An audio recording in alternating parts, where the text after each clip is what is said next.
Welcome back to Kings of Columbus. Doug Lesmerises, Bill Landis. Landis, we're diving into football. Sometimes there's too much chit-chat at the beginning of podcasts. It's like, hey, how's your life? No one cares about our lives. They care about this game, Ohio State at Notre Dame on Saturday night. We sent a call out to our tech subscribers.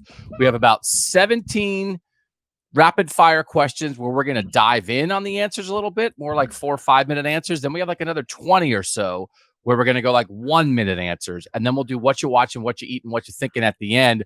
Are you ready to really dig in on Ohio State-Notre Dame football? Yes, I love these weeks. Let's do it. Let's do it. Number one. This is from our friend Heather. The Ryan Day game plan features in your survey quite a bit. Guess what? We have a survey we're going to talk about with our tech subscribers as well. This is the question. Do you think a new starting quarterback will make Ryan Day more conservative, or do you think he'll aim for a more aggressive plan to take advantage of the talent advantage on offense?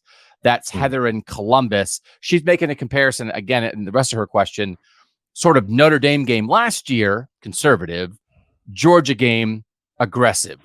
How do you think Ryan Day is going to play this?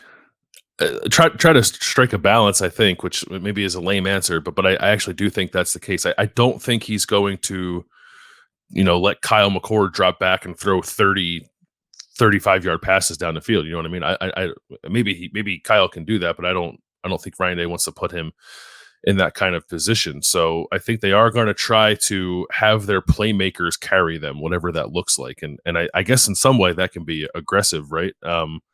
It's not just turning around, handing the ball off to Travion Henderson every time, but they've done a lot of stuff here the last few weeks where whether it's like run pass options or pass options with Kyle McCord that are like simple reads and not asking him to do a whole lot. It's just get the ball into Marvin's hands or Emeka's hands or Travion's hands as quickly as possible and like let them be explosive because they just are.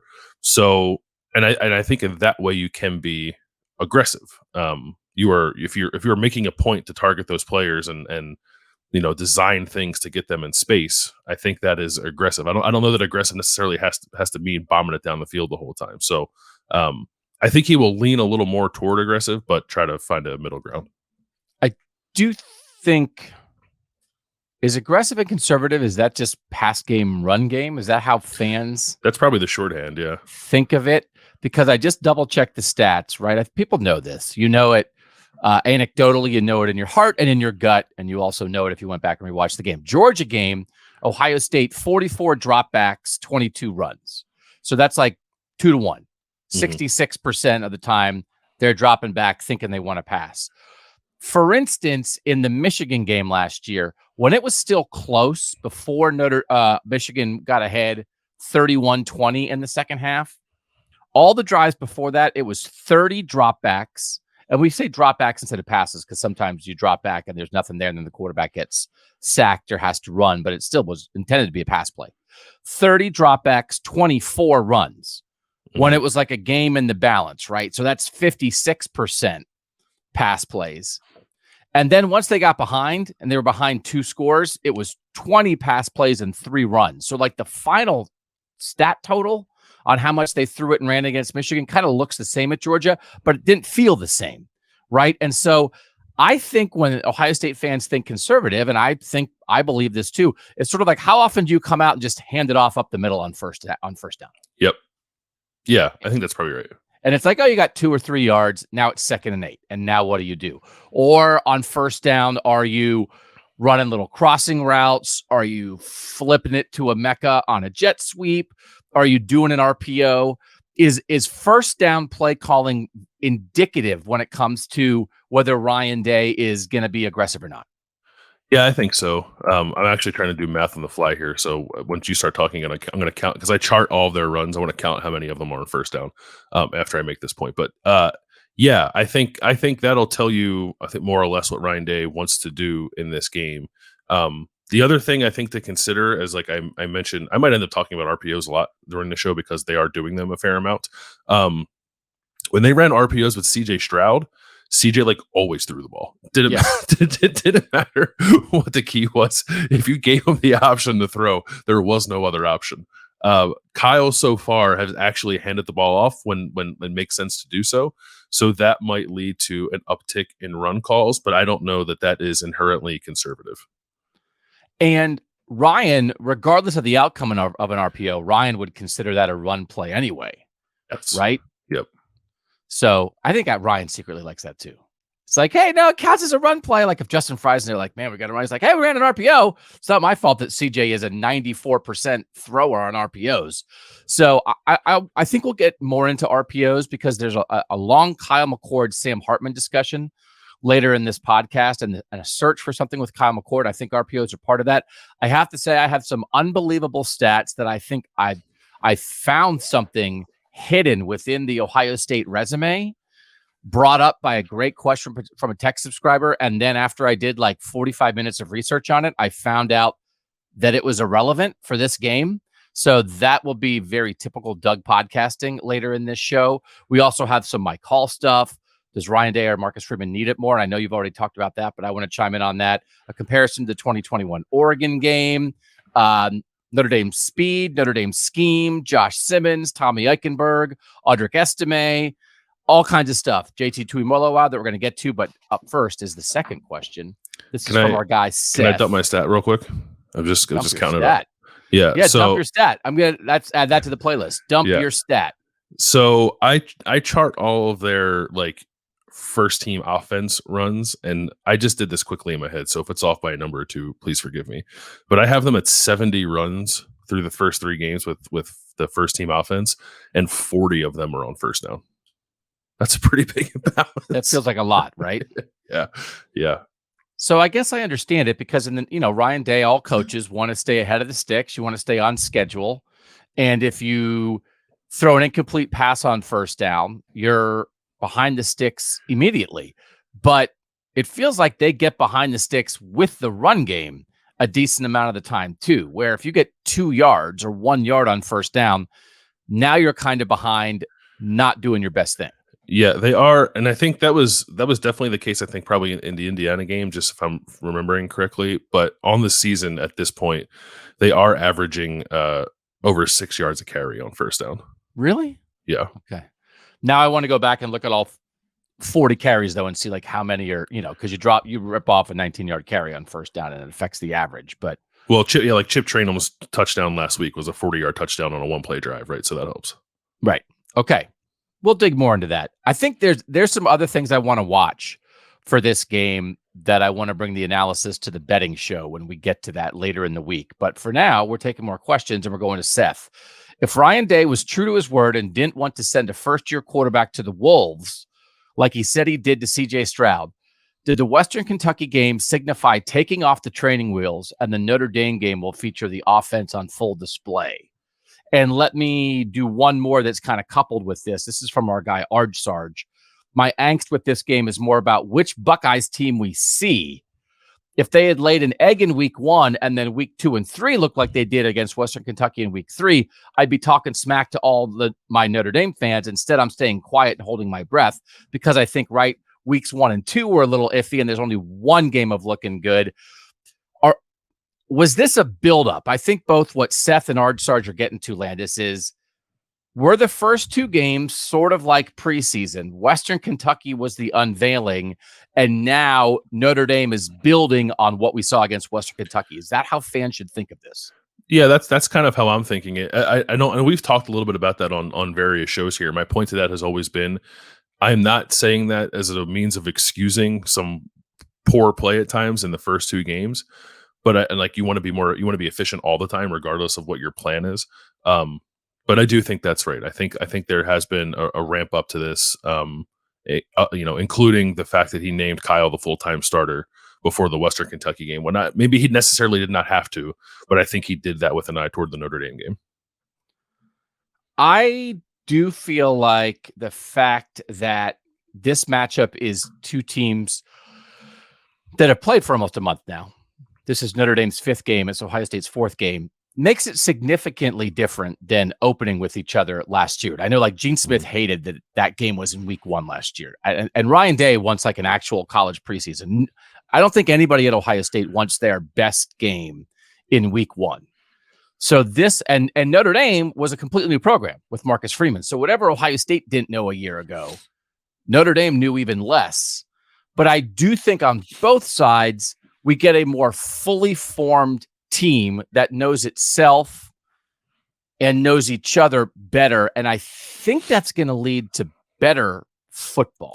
Do you think that's the case? Yeah, I do. And they're actually, like, if you think about it, their paths here are they're not exactly mirrored, but they are fairly similar. Notre Dame has played one more game, but like Notre Dame's defense got to go against a triple option and sort of like test its ability to remain focused in that way against Navy. Ohio State kind of got the same against Indiana.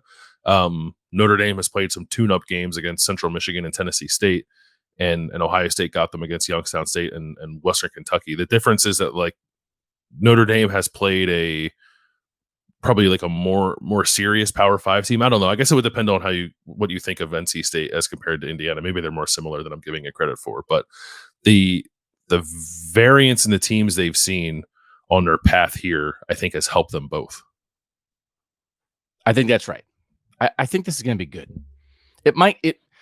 Last year was a little clunky, but I think this might be difficult at times, but not because a team is incompetent, and incompetent is a harsh word, is not ready to do it. It's because the other team is ready to stop it and understands them more. It's why maybe something won't work. All right, let's go to number 3. This is our guy, Eric in Atlanta. Do you think a hot start favors Notre Dame or Ohio State more? If Ohio State jumps out to a 14-0 lead, it takes the crowd out and forces Sam Hartman to throw the ball more against an elite secondary. If Notre Dame jumps out 14-0, it forces an inexperienced quarterback into unfamiliar territory and a hostile environment. I personally think a hot start favors Notre Dame much more, but I wanted to get your thoughts. I agree with that. I do think it's more important for Notre Dame to get going because I do think with the Ohio State playmakers, you're still, right? You're one slant to a Mecca and a broken tackle away from a 70-yard touchdown sort of at any moment of the game. I feel like if Notre Dame gets ahead 2 scores, it locks in everything they want to do, which is run and then take a deep shot after it and be patient with that. If Notre Dame's behind, then I think they maybe are going to have to throw more, not off of action, just throw. And then I think that's not going to be as effective for them. But I think Sam Hartman with the 2-score lead behind an offensive line he believes in, sort of surveying the field, deciding when to take a shot every 10 or 12 plays, I think that would be a very difficult spot for Ohio State. So I think a Notre Dame lead here is much more effective and substantive to how the game would unfold. Yeah, I don't disagree with any of that, but I can't get out of my head, like throughout Ryan Day's tenure, Ohio State has probably been like the best front running team in college football. Like if they get up by 2 touchdowns, they're going to be up by 4 touchdowns in the next 5 to 10 minutes. Yep. They're just so good at pouring it on teams like that once it gets rolling. We saw it last week against Western Kentucky. So I think you're right. Like Notre Dame's game script is probably more dependent on being ahead. Like it probably matters more to them to be ahead in this game at a certain point if they can get up by 2 scores. Because I do think even with an inexperienced quarterback, Ohio State is probably more equipped to operate from behind just with their inherent explosiveness. Like Notre Dame has been explosive, but I don't know like if in a game where they're down a couple scores and need to throw it around to get back into it. I don't know if they're quite built for that, aside from maybe Sam Hartman and their tackles, but like, do they have the skill to do it? I don't know. So if they can get like 2 sustained drives early, punching into the end zone while Ohio State's still trying to like adapt to a raucous road environment, I do think that is a situation that would favor Notre Dame. Clearly they'd be up, but I think like just that general idea I think is more favorable to Notre Dame than it is to Ohio State. But if I'm Notre Dame, I don't want to be on the other end of the Ryan Day offensive machine getting rolling, because we've seen what that looks like before. I do think if Notre Dame is going to be explosive, it's going to be explosive out of confidence, not explosive out of desperation. So if they're in an early hole, I think it just takes them out of who they want to be a little bit more. All right. Number 4, our guy, Joseph in Atlanta. He just wants fill-in-the-blank answers here. If Ohio State wins big, it will be because blank. If Ohio State loses big, it will be because blank. And the key to the game is blank. If Ohio State wins big, it will be because what, Landis? Probably that this defense is like truly elite, because I think Ohio State is going to score. So it's a matter of how many points Ohio State's defense can keep off the board to I think lead to a blowout. So I think they're good. Like I thought they were going to be good coming into this year, right? And so far they've backed that up. This is a totally different test, but I think if this game is truly lopsided, it's because this defense is not just good, it is in fact great to elite. I still think it's because Notre Dame, they have some good guys in the secondary, right? But just like Notre Dame can't handle their playmakers, which is sort of is probably what I say for every Northern game. That's always the separator for Ohio State. All the other things, all the other football, that defense just can't handle the explosiveness of Ohio State. And when you can score in 10 seconds, that really changes the game. If Ohio State loses big, what is it, Landis? Fill in that blank. If Ohio State loses big, I think it's because their offensive line just unravels. Okay. And I was going to say it's that Sam Hartman just feels like he has all day to do whatever he wants. He's never under pressure from Ohio State. And at some point, no secondary can cover if you have 6 seconds to figure it out. And so that and then Ohio State gets into a place where they're not getting any pressure on Sam Hartman. Now they get desperate. Now they blitz. Now they take chances. Now there are breakdowns. And now Notre Dame's hitting some freebies because Jim Knowles is like, we've got to do something here. So I think both sides of the ball make sense. What the key, fill in the blank on the key to this game is blank. I think what you just said, Ohio State's ability to affect Sam Hartman. And I think it could be a difficult test for the ends against these Notre Dame tackles. But I think there could be some vulnerabilities in the middle of the offensive line for Notre Dame where maybe Mike Hall becomes perhaps Ohio State's most important player in this game. Yeah. I think it's that Ohio State able to get pressure on Sam Hartman without taking too many risks in the process, but getting some consistent pressure. I do think that's the key. Sort of lumped in with this with our guy Alex. If this game gets completely out of hand, what do you see the reason being? Again, it's just, most of the time to me when things get out of hand, it's because the Ohio State receivers make it get out of hand. So I still think, and Notre Dame's, I think, receiving core is better than it has been. It's on the way, right? I think they're going to start getting receivers there. This is a key to all of Northern football, Landis, is that Northern teams are going to have to figure out the quarterback thing, and you can feel teams starting to do that. Michigan's done that. Penn State's trying to do that. I think Wisconsin's going to go about trying to do it. I'm not sure they actually have yet this year, but then all those teams are going to have to couple it with a leveling up of explosive receivers. And that's, I don't think teams are there yet. Now, Penn State over time has had guys there, right? I don't know that they do right now. They don't. Michigan needs to level up there. Notre Dame needs to level up there, but that's sort of like the secondary part. Once you start getting guys who can throw it, well, first is an attitude. We are going to throw. We're not going to do 3 yards in a cloud of dust. We're not going to worry about snow in November. We're going to play aggressive football and throw the ball like you have to do to win now. That's one. Attitude first. Attitude begets quarterbacks, and then I think quarterbacks beget receivers. And I don't know that anybody in the North, Washington is for sure, outside of Ohio State and Washington, are there with the receiver core yet. Yeah. And then that remains the thing to me that's the single thing that blows games open that Ohio State has that other teams don't. I agree with that. And I do like talking. I did a show with, I think I did. Did I do that? Yeah, I did a show with Pete Sampson, the Notre Dame writer from The Athletic, prior to the season, sometime in August, talking about this game. And throughout the entire offseason, I very much got the sense that Notre Dame was very high on the potential for their receiver core this year, just especially compared to the last few years. I don't know that I've seen it on the games yet, or in the games yet through these first 4 weeks, but I think the potential is there. But I don't look at that group and see a dangerous group yet. When I was doing shows this summer, my partner Shahan on the College Football Survivor Show just talked about Jaden Greathouse every episode. Yeah. And he's Shahan's in Texas. He's a receiver from Texas. And then Jaden Greathouse caught a touchdown in Notre Dame's opener.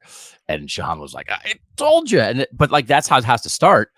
He's not there all the way yet. He's a true freshman. They're leaning on some young guys, but at least they're trying. It's Jackson Smith and Jigba light, that kind of, who was the Penn State guy that should have stayed in school that went? this past year. Why can't I? Parker Washington. Parker Washington was a Texas guy and was really good and was really effective in Penn State's pass game. Like, these northern teams have to go dip down where the receivers are in Texas or Georgia or Florida or California or whatever and find some of these guys. And so that Notre Dame started to do that as a big step for them, but I don't think it's going to get them over the top on Saturday. All right, quick break. When we come back, we're going to talk about Ohio State traveling fans, not players. We're not talking about unpacking your suitcase as a player and getting in the stadium. What will the crowd be like from an Ohio State standpoint next on Kings of Columbus? He's Bill Landis. I'm Doug Lesmerises. We are talking about Ohio State-Notre Dame, and we're doing it with the help of our text subscribers, 614-662-4509. That's how you test out whether you want to get the texts. You take your phone, you send a text to that phone number, 614-662-4509. You get a link back to sign up. You put in your name. You give the credit card info. I'm not going to lie to you. You got to put in the credit card info, but you don't get charged for 2 weeks. And so we've had people now in for more than 2 weeks. The vast majority of people, when they try it, they stick around. But we also, Landis, we see people leaving. We can see that. And we can see people, it's like, hey, they left at day 13. They left at day 14. Maybe it wasn't for them. They tried it out, but they didn't get charged. So It's a good way to try it. It is, yeah. I know. I like it's very easy. Like, a lot of times you do stuff like this and actually getting out of the thing perhaps you're not interested in is exceedingly difficult. This is super easy. Just text the word stop. Justin, when Georgia went to South Bend a few years ago, I was absolutely stunned at how many Georgia fans were in the stands. It was very impressive for the Dog faithful and embarrassing for the Irish. I'm wondering how you guys think the traveling Buckeye faithful will stack up to that showing from the Georgia folks. This Notre Dame team is better and more exciting with real championship potential. This game is probably a bit more exciting for the Irish fans, as many have Irish and Buckeye fans in the family. So again, if people don't know that, it was like a thing that Georgia invaded South Bend in 2017. Georgia won at Notre Dame 20-19. And there were letters in the South Bend Tribune, letters to the editor afterward, that were saying things like embarrassing, appalling. It was a disgrace. These Notre Dame fans who were mad at the Notre Dame season ticket holders who sold them to Georgia. And there were videos of how much red was in that stadium, singing Georgia fight song things. I did look on the ticket websites, Landis, and there are a lot of tickets out there. I mean, I guess that's normal, but there's some tickets that are $2,000, but there are also tickets that are like $450. I think it's the lowest that I saw. So like a get-in price of $450 plus all the fees and stuff. So like $500 per ticket to get in, which is a whole lot of money. It is, but you can get there if you really want to. And I always think there's going to be Ohio State fans at road games. Yeah, they travel incredibly well. I think it'll be a good turnout. Notre Dame is terrified, I think, of Ohio State taking over its stadium. I've seen a few different stories about that throughout the offseason and in the lead up to this game. So I think it'll be good. I don't know that it'll be to Georgia level. I don't know. It's much easier to get to for Ohio State fans. They haven't played there since 1996. Like, it's a thing. It's special that Ohio State is playing there, and you don't know when they're going to play there again. And I think that incentivizes people to pay, not a not insignificant amount of money to get there. So I think it'll be pretty good. But I don't know. I think I'd be surprised if it was anywhere approaching a full-on takeover like that Georgia game.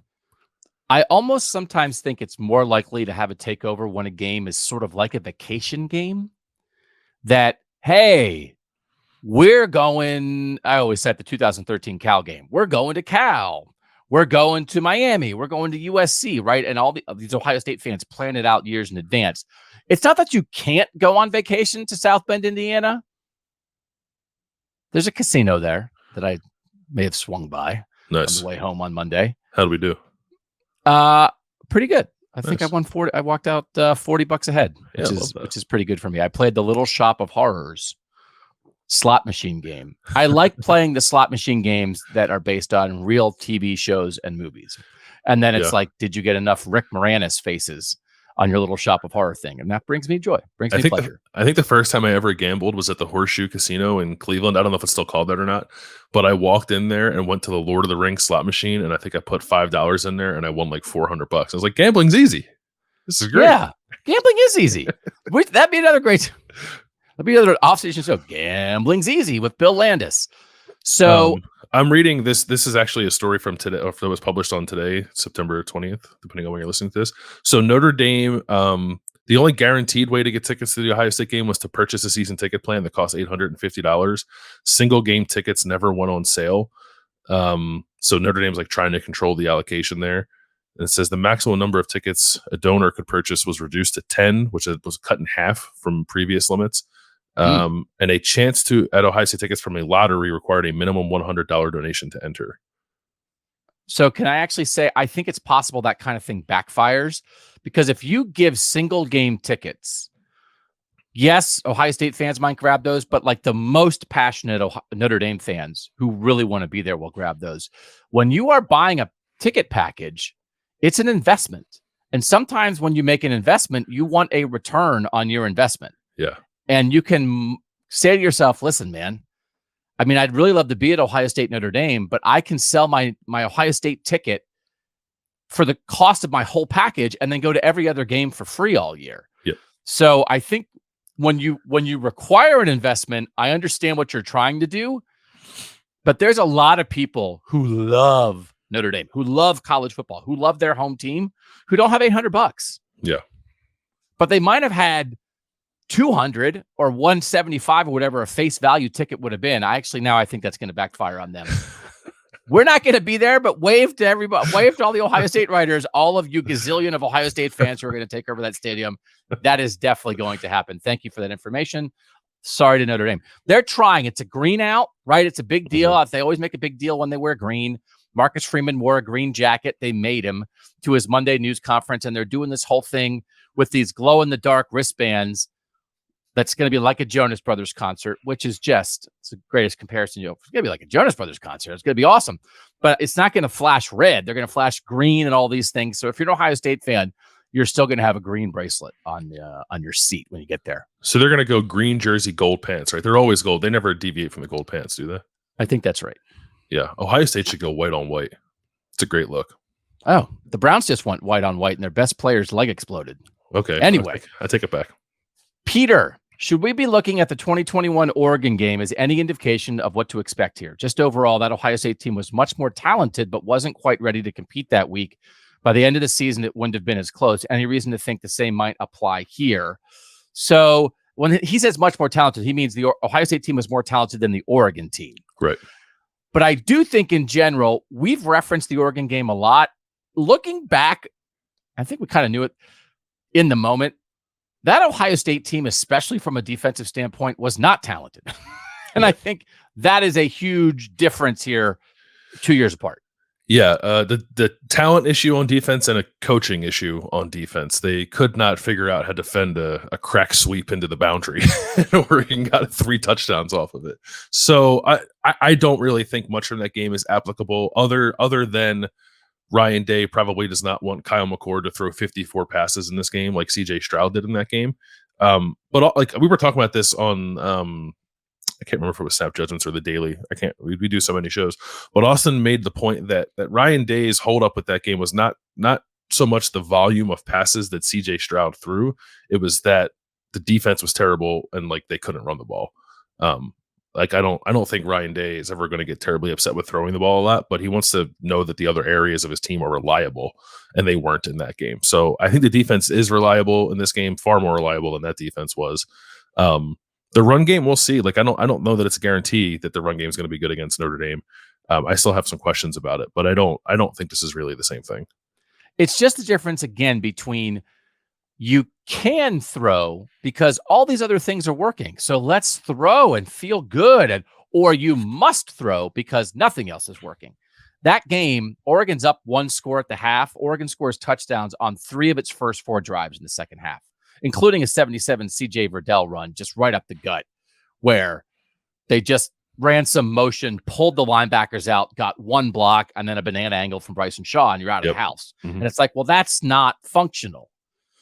But for Kyle to be back there, hey, like I have a 2-score lead, but we're going to keep the pedal down a little bit, be aggressive, but I don't have to. It's the burden. It's the save us, CJ. They were singing that on the Little Shop of Horrors. Sudden. Oh, people don't want me to sing. Like Suddenly Seymour. Save us, CJ. It was kind of the same like that. So they can't make it that Kyle McCord has to save them. But you can throw in a way that's like, no, it's like we're letting Kyle do his thing. But because that defense schematically and from a personnel standpoint, it's like looking at the people who played in that game. Taraja Mitchell played like 60 snaps in that game. Bryson Shaw played a ton in that game. Cam Brown played a ton in that game.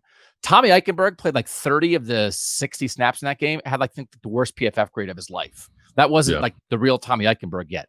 I think the main thing to me about comparing it to 2021, and it remains amazing that Oregon had a top 10 pick at edge rusher in that game who did not play a single snap, and they still beat Ohio State anyway. They beat him without their best player, Kayvon Thibodeau.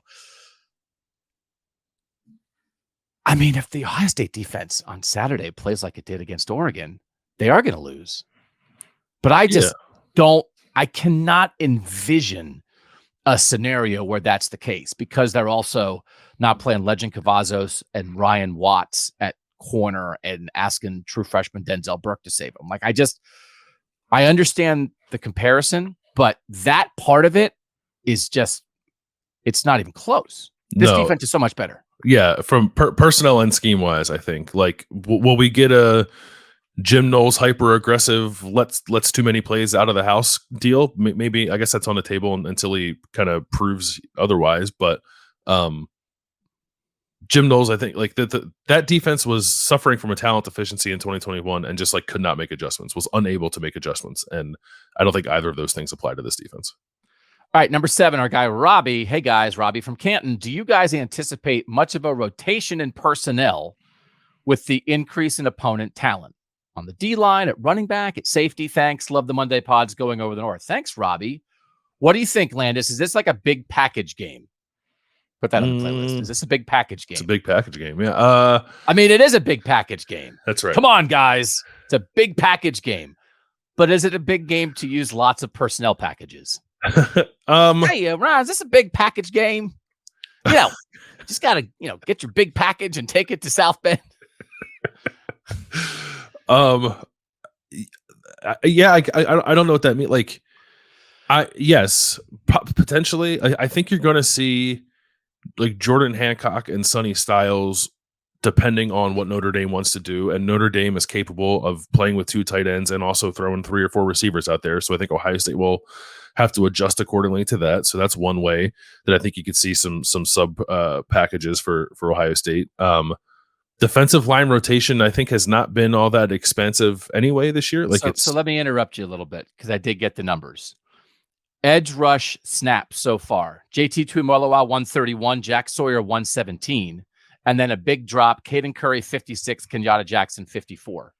So it's certainly not equal. Defensive tackle, Tyleik Williams 115, Mike Hall 86, Ty Hamilton 82. And we always talk about they like to play 6 defensive tackle. It's a big drop. Jaden McKenzie 34, Hero Canoe 24, Taiwan Malone 17. That turns out to be one of the most overhyped things of camp that has not really turned into a thing, is Taiwan Malone is like not part of the rotation here. Yeah. At linebacker, they're really only playing 2 guys. At corner, they're playing the top 3 guys, Denzel and Davis, an outsider, then Jordan Hancock in the slot. And at safety, Lathan Ransom never comes off the field. Sonny Styles comes off the field sometimes for the nickel corner, and then depending who's healthy, Josh Proctor and Jihad Carter kind of split the deep safety spot. So I think they actually have rotated less, which people like, but I think they're going to roll with their dudes, except that there's maybe one exception to that we'll get to in a second. But I think they're going to roll actually with their dudes. I don't think they're going to rotate or package it up much. Yeah, I agree with that. I guess there are 2 things. Is the one you want to talk about Mitchell Melton? Is that the one you were? That's the one. Yeah. So because Jim Knowles, you asked the question, and Jim Knowles' answer was raised eyebrow. Yeah. So I don't know if that's like the jack position or what, but clearly they have had designs on Mitchell Melton doing something for this defense that we've not seen yet. But he's healthy, and he's played, and when he's played late in games, he's looked pretty good, I think.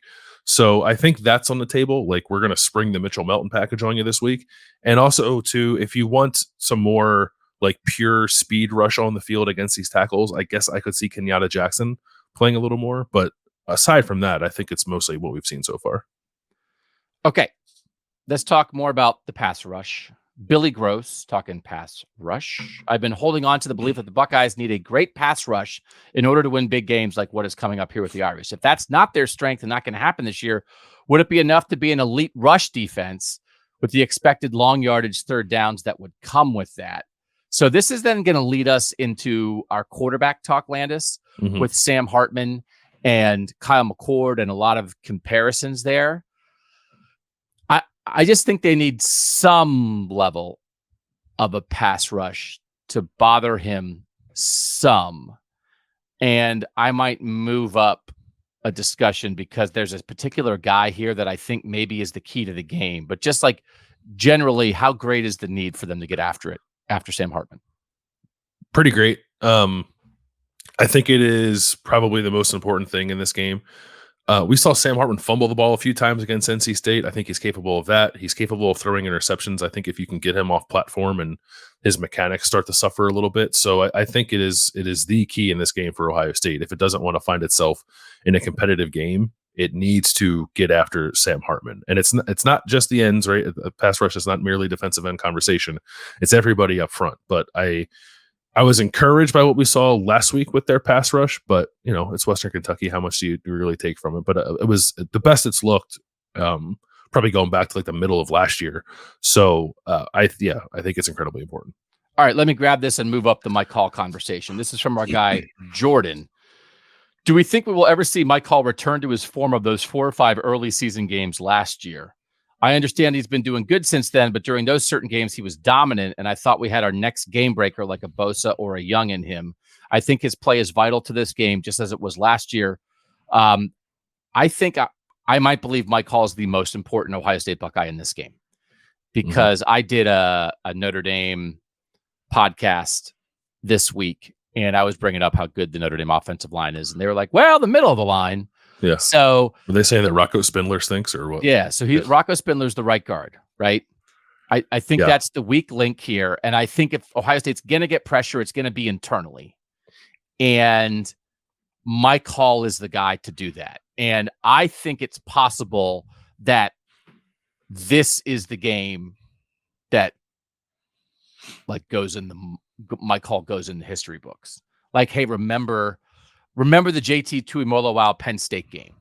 Remember the Tommy Togiai game several years ago, I guess in the COVID year against Penn State when he had like all 3 sacks of his entire season against Penn State.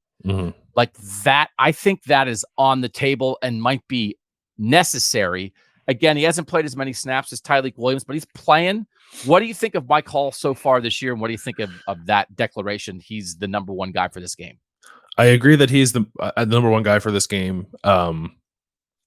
I guess his play, he's not been quite as explosive as I thought he would be coming into the year. He has 5 pressures through 3 games. He had 5 in the first 2 games. He did not have a bunch last week. It also felt like last week the tackles were kind of just eating up a lot of double teams, like creating space for other people. And sometimes that's your job as a defensive tackle.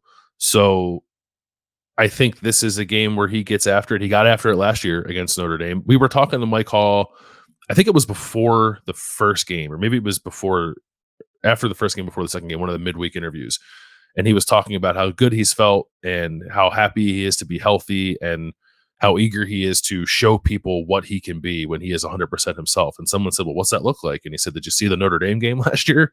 Oh, for real? Yeah. And so like, I think that's in his head too, that this is a moment for him to really kind of step out and shine. I would also say like Tyleik Williams is a really good interior pass rusher as well. I think he could get after it. And I wouldn't say I'm on alert for this, but I'm curious. Like, do you, knowing the strengths and weaknesses of Notre Dame's offensive line, do you consider a little bit of JT Tuimoloau inside to like get a really favorable matchup, especially when you can throw like a Kenyatta Jackson or Mitchell Belton out there at end? Like, do you maybe give that a spin and see how it fits?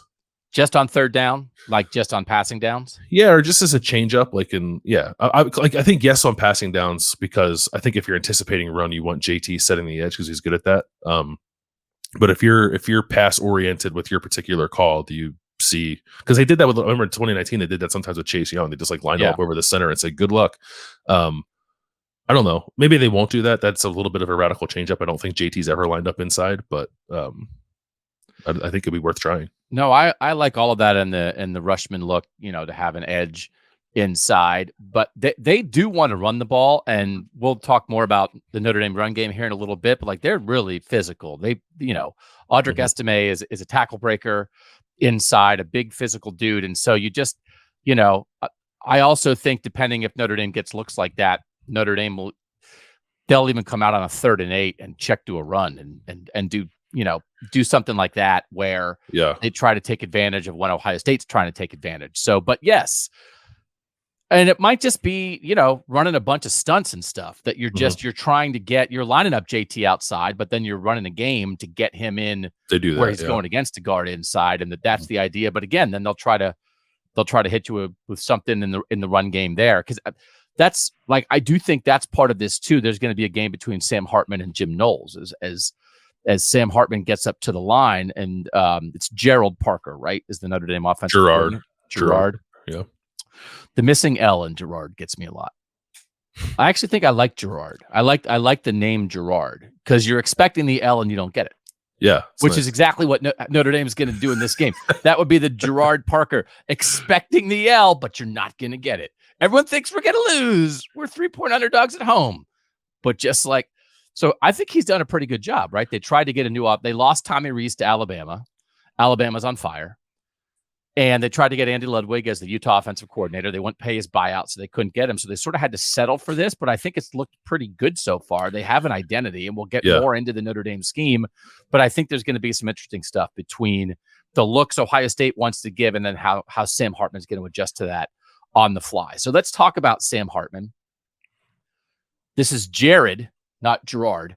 Jared Gilliam. Sam Hartman has only taken 4 sacks this year and has no picks. With how much of an emphasis we've been placing on getting to the quarterback and creating turnovers, could this be the difference maker in the game? And then Luke, our guy, just a quick question. Sam Hartman has put up some serious numbers, but why are we so concerned about a quarterback that apparently is not talented enough to go to the NFL yet? I totally understand the experience and everything, but there has to be something that has kept him from taking the leap to the NFL. It wasn't a lack of opportunity. So it's sort of like, is Sam Hartman good? And you mentioned the interceptions with Sam Hartman come up a lot. He hasn't thrown any this year. He threw 12 last year at Wake Forest. He threw 14 in 2021 at Wake Forest. He played 5 years at Wake Forest. I think he was hurt the 1 year, so like 4.5 years. He had 110 touchdown passes and 41 interceptions. PFF talks about turnover-worthy plays, right? Where, like, could you have turned it over? I think the year that he threw 14 picks, he only had 16 turnover-worthy plays, and every single one turned into a turnover. Like, it is incredible bad luck, because you look at those lists and there are other guys who have 19 turnover-worthy plays and have 5 picks. And it's like, oh, he only threw 5 picks. So I think there's some bad luck there. And then taking the sacks, Wake Forest last year, Wake Forest, this is the overall for all their quarterbacks, but it's almost always Sam Hartman. Wake Forest, got sacked 38 times in 13 games. Year before, 36 in 14 games. Year before, 27 in 9 games. Year before, 34 in 12 games. So basically, they're giving up like 3 sacks a game. Notre Dame's giving up 1 sack a game. So here's this. I do think most of the bad Sam Hartman stats at Wake Forest were because it's Wake Forest. And I actually think it's not that much that it's Sam Hartman. And now that he has an offensive line that he believes in and he's been around a while, he's not getting sacked and he's not throwing picks. So I would not look at the old Sam Hartman Wake Forest stats and be like, oh, yeah, that guy throws picks. I don't know. Would you? I think it is, if you're being fair in your assessment, you have to take the scheme into consideration. And that slow mesh system at Wake Forest asked the quarterback to hold on to the ball for a very long time and then try to throw it down the field. You're you have to have a really tough dude playing quarterback in that system because he's going to get hit.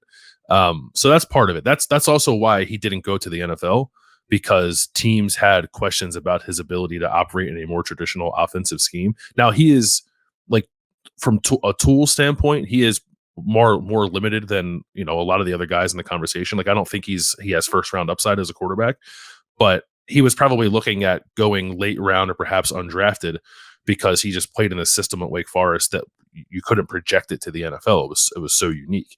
So he went to Notre Dame where he's going to operate in a more pro style system. And I myself had questions about his ability to do that. So far, it's looked really good. He is throwing the ball a little quicker this year at Notre Dame than he did at Wake Forest. This is his time to throw is the lowest it's been since his freshman year at Wake Forest, when I don't believe he was the starter, or at least not the full-time starter that year. So I think you're right. I think if you look at just the production and some of the mistakes at Wake Forest, you need to take into consideration what he was being asked to do in that system. That said, like, I don't think Ohio State's about to go face Trevor Lawrence, but I do think Sam Hartman is a pretty good quarterback. Like, I think it's possible we look back at the end of this season and think that he was the best quarterback Ohio State faced. We're going to continue this quarterback discussion. We're actually going to have a special guest stop by. We'll do that next on Kings of Columbus. Doug Lesmerises here. We'll give you a little tour of Notre Dame and Notre Dame Stadium to get you ready for Saturday. If you've never been to Notre Dame's campus, that's Touchdown Jesus. This is the area where College Game Day is going to be set up on Saturday, because then right over here is Notre Dame Stadium. They have about capacity about 80,000 here, and they have at least 4 coaching statues around the stadium. This is the Newt Rockne gate, and you can see the statue of Newt Rockne over there. They have a Dan Devine statue, Frank Leahy statue, Ara Parseghian statue, and it really is sort of integrated into the campus here. It's like, it almost looks like a classroom building. There's like a student center that's attached to the side of the stadium where you can see people going in there. They must have classes in there. And then up here, you can see this double dome is their basketball arena, the Joyce Center. So this is really kind of right in the center of campus here, more integrated. Ohio Stadium obviously is part of campus, but it just sort of rises up more like a behemoth than what Notre Dame Stadium has given you here. And then their football buildings are more attached to part of campus. It's about a 2-block walk down here to their football building that they call the Goog. And then right across the street from their football building is their indoor practice facility and their outdoor practice facility. Again, 7 meetings between Notre Dame and Ohio State. Ohio State leads that 5-2. Notre Dame won the first 2 when they did a home and home in 1935 and 1936. 2 of them have been in bowl games, and so when Ohio State comes here on Saturday, it will be just the 3rd visit to Notre Dame Stadium in Ohio State history. 1936, 1996, and now 2023. There's Dan Devine. So you can see there's got a lot of famous coaches here. So we'll do a quick little walk, take you down to where the football building is here. Sunny and 80 in the forecast for Saturday. So what this vibe is here right now, if you're an Ohio State fan coming on Saturday, you should get kind of this vibe for game day. Of course, it'll be at night. It's during the day right now. All right, let's go down and see where these guys hang out for football.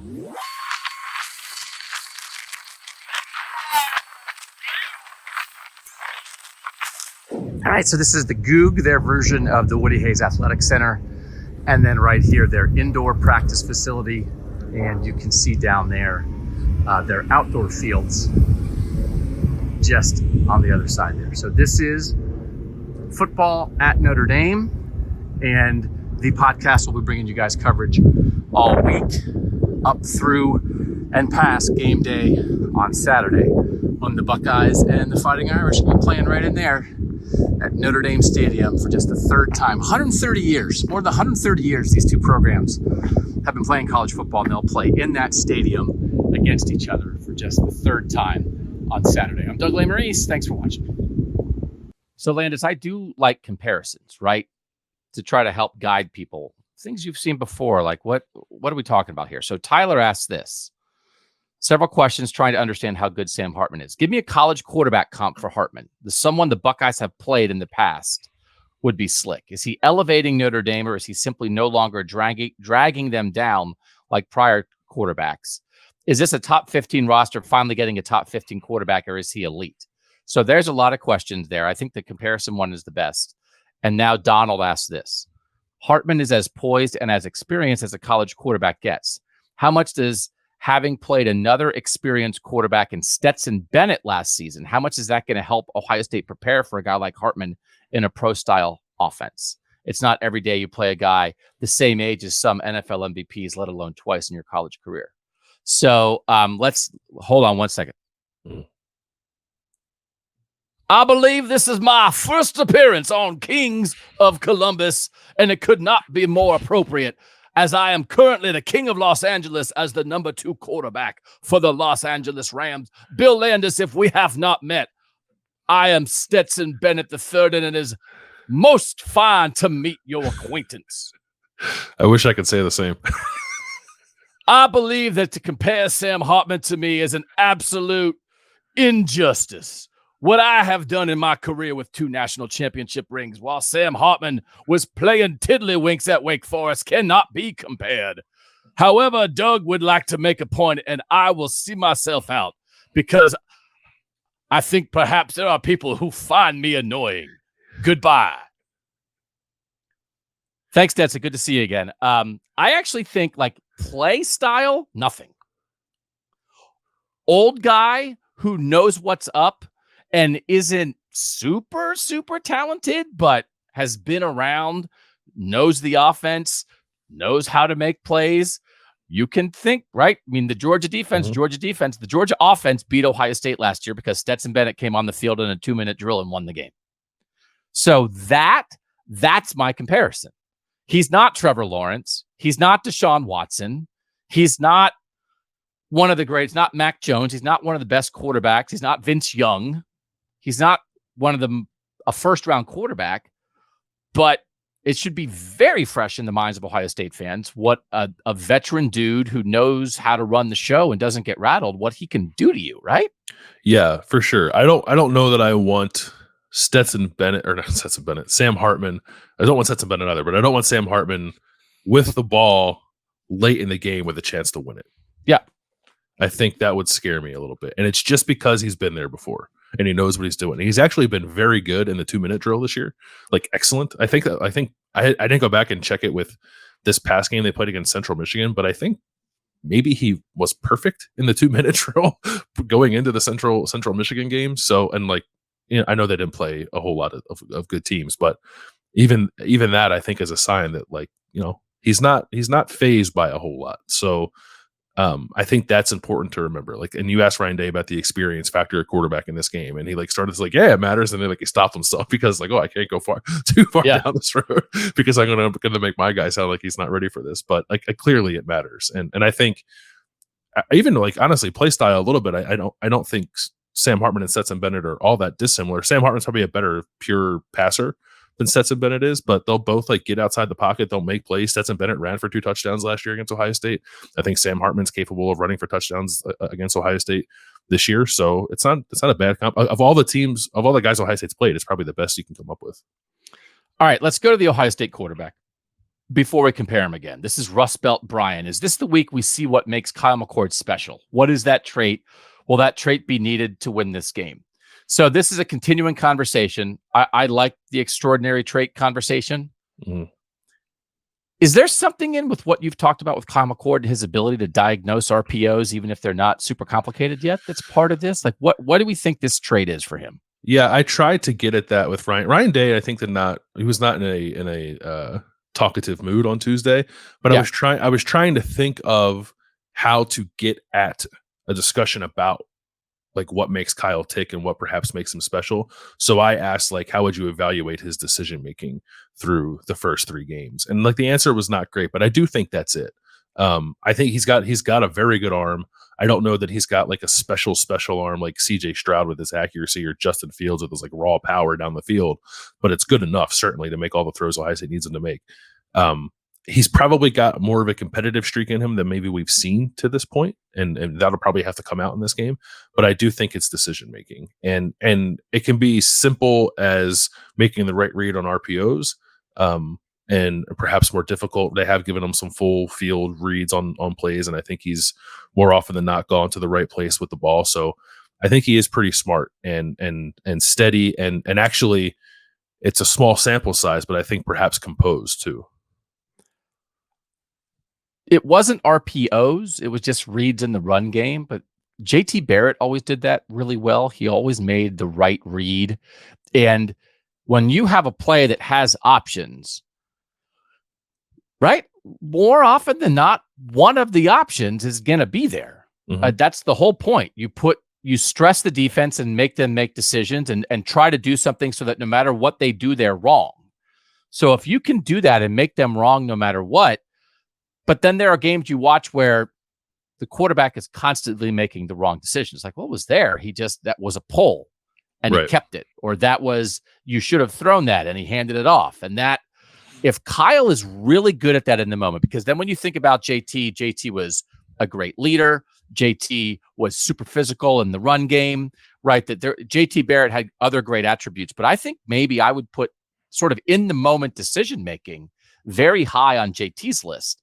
And then when it's like CJ to me is the decision-making beforehand, the decision-making on film study, the decision-making pre-snap, seeing what a defense is doing. But if Kyle is more the decision-making in the moment, right? That can be extraordinary. And if we see that because Ryan Day will set you up to succeed, right? If you follow his plan.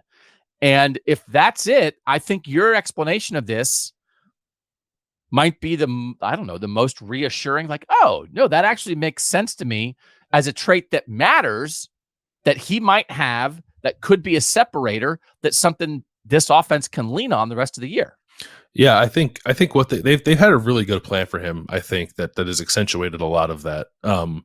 There's going to be in this game, I would imagine, if it goes the way I think it's going to go, there's going to be a time where I think you're going to see whether or not Kyle McCord has the improvisational skills. Yes, improvisational skills. Thank you. Also, people just say improv for short. Improv. To make I'm in a plays. lunchbox. That was a thing. I had a lot of improv friends in college, and one time we went. That does not surprise me. Yeah, it's not a thing to brag about. And we went to someone's apartment. It was like, hey, let's do improv. I was like, what? This is like a thing? Like I thought we'd just like watch TV or whatever. And then the thing was be in a lunchbox, and I was a thermos, and that was it.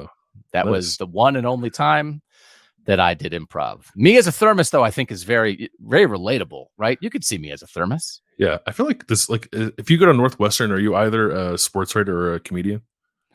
Yeah. Or you try to merge the two and just fail miserably. So, is that my music again? That's go away. Yeah. So anyway. Yeah. Thermos. Can Kyle McCord be a thermos? Be a thermos. What if Ryan Day was like, hey, we've been doing a lot of improv in the quarterback room to sort of instantaneous decision making. Lincoln Keenholz the other day, he was a pickle in the lunchbox and yeah. So anyway, I do like decision making is a real trait though. Yeah, it absolutely is. And I think Kyle will handle that pretty well in this game. I'm expecting him to. We'll see. Like maybe I'll be totally wrong on this. He just doesn't seem like he's a guy who's going to get like terribly rattled to me. So I think he'll be locked in and making the right decisions. It's just a matter of, like we saw it last year against Notre Dame. Like CJ Stroud had to get outside the pocket and make a couple plays to like make sure Ohio State won that game. And then like kind of didn't do that the rest of the year until the Georgia game. But can Kyle do similar things if called upon to do so? And I think he can. I actually think he's probably more athletic than CJ is. So I think he can do it.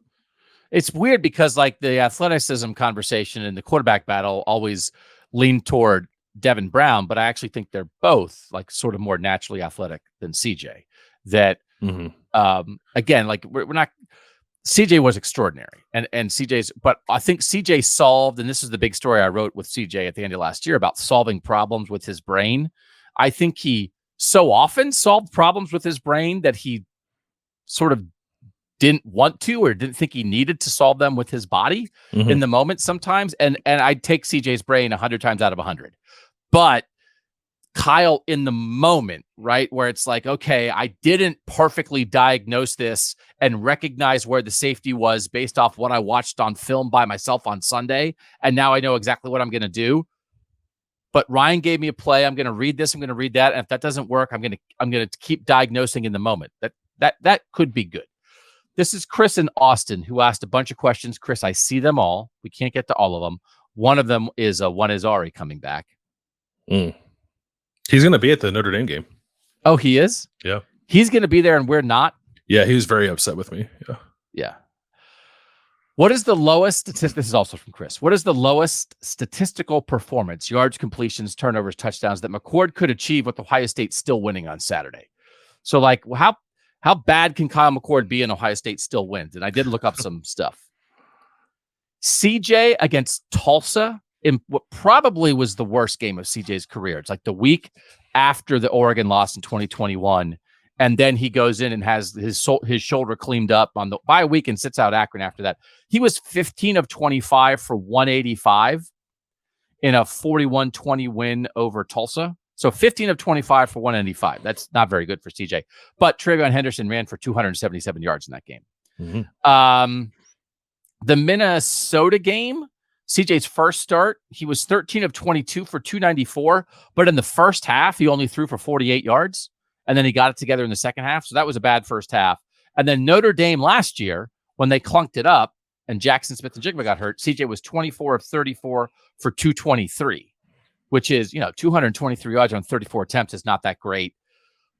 The 15 for 25, that's where I was anyway. I had the worst Kyle could be is like 15 for 25 for like 175 to 200 and still win. Yeah, I think I'm probably be in the same area, but that has to come with a touchdown or two. I think I don't know that you can win this game with a goose egg in the passing touchdown column. Do you think Ohio State wants to, will, can come out and run the ball down Notre Dame's throat? I don't think I've seen enough from this offensive line to believe in that. Yeah, I kind of don't think that's the game plan either. So I think the passing game has to do some stuff. Mm-hmm. I don't think the passing game can be along for the ride on this one. The way, 15 for 25, CJ, Travion goes for 277. All right, let's get down to the real brass tacks of a McCord and Hartman comparison. Will Carr. While I think McCord might end up being the more talented quarterback for this game alone, how do you pick against a veteran solid quarterback like Hartman if you're trying to choose a quarterback in this game? This is Luke Hutchinson. He says, I picked Kyle McCord over Sam Hartman for a bunch of weird different reasons that I'll go into to list here. I picked McCord because I can't separate the quarterback from the team. And I'm thinking about the quarterback with Ohio State. Hartman would hold the ball too long for this Ohio State team. Then somebody asked about the efficiency of the two. The quarterback battle, this is Brian. The quarterback battle is very interesting in this game. Can you refresh the explosive and efficiency stats you provided after the Western Kentucky game? My eyes tell me that Hartman doesn't have a great arm, but he's very good at waiting out the coverage and finding an open man. But he isn't going to kill you with back shoulder sideline throws. So some of this discussion, Landis, is because I did directly ask the tech subscribers, would you rather for one game, if you could pick one to have on your team just for this game, which quarterback would you take? Who would you take? Sam Hartman or Kyle McCord? If you're, and we'll look at it from the Ohio State perspective, you're Ohio State, you're trying to win this game. If Ryan Gay could just swap quarterbacks and then when the game ends, get them back. And their memories, we're doing Men in Black or we're wiping memories, no hard feelings. It's just about the play for 3 hours and 20 minutes on Saturday. Yeah, it's really hard for me to not take the experience of a Sam Hartman. So I think I would take Hartman. And I don't think that's a shot at anybody because I think it's just that. Because I feel like, so here's the thing too. In my 19 seasons covering Ohio State, there have been a lot of propped up, decent stat, winning Big Ten quarterbacks that have played Ohio State. And it's like, nope, not them. And part of the problem is that like Kirk Cousins was that. And I was like, nope, not Kirk Cousins. And now he has 15 mansions because he plays quarterback as one of the 16 best quarterbacks in the NFL. And I thought he stunk because Ohio State took him apart. And there are all those Purdue quarterbacks, Kyle Orton and guys like that, right? I can't even, who's the list of like average Purdue quarterbacks who then went on and sort of made a living in the NFL for a while, right? And David Blau doesn't count because David Blau actually tore Ohio State apart before he went out of the NFL. Yeah. So Jeff Smoker at Michigan State is a guy who's still, I felt like there were always Michigan State and Purdue quarterbacks where people were like, they're good. And then they played Ohio State and like, no, they're not. They're just getting propped up. Connor Cook got him one time though, didn't he? But actually, and then when they beat Ohio State in 15, Connor Cook didn't even play. He didn't play, yeah, right. He got him in 13. I don't think Sam Hartman's that. So my whole point is I don't think Sam Hartman is a puffed up, propped up veteran. What are we doing here? Who's going to get exposed? I don't think that. So I would take Sam Hartman. But that's not a shot at Kyle McCord because I do think long-term upside, I have now planted the seed of puffed up, propped up, and now you are thinking that might be the case. It's just interesting. So I want to ask you, what is your percentage chance that Sam Hartman actually is that? It's not 0. Okay. It's not 0, but again, he threw 6 touchdown passes against Clemson at Wake Forest, right? So that's part of it too, that he has been in games where I think he has performed well and not shrank in the spotlight. So yeah. That's what I buy. Not perfect, not winning necessarily, right? He was 20 of 29 for 337 yards and 6 touchdowns and no interceptions against number 5 Clemson last year in a 51-45 double overtime loss. So that I don't know if Jeff Smoker could do that. So I don't think that's going to happen, but I don't know. Also, Clemson always has a good defensive line and stuff. I just think it's maybe 15% that happens. I certainly don't think it's the likely outcome that Sam Hartman falls apart and gets exposed. Yeah, I'm looking at other games he's played against top 10 teams. So he played a number 1 Clemson team in 2020 at the end of that season. No, sorry, first game of that year. 11 of 21 for 182, no touchdowns, no interceptions. They lost 37-13. They did not play a top 10 team in 2021, or at least a team that was ranked in the top 10 at the time they played them. And last year at Wake Forest, the only top 10 game they played was that game against Clemson. He did have other ranked games, 4 touchdowns, 1 pick against UNC in a loss, 2 touchdowns, 3 picks against NC State in a loss, 2 touchdowns, no picks in a win against Florida State. So the texters, do you think they said they'd take Kyle or they'd take Sam Hartman? I think they said they'd take Kyle, but it was close.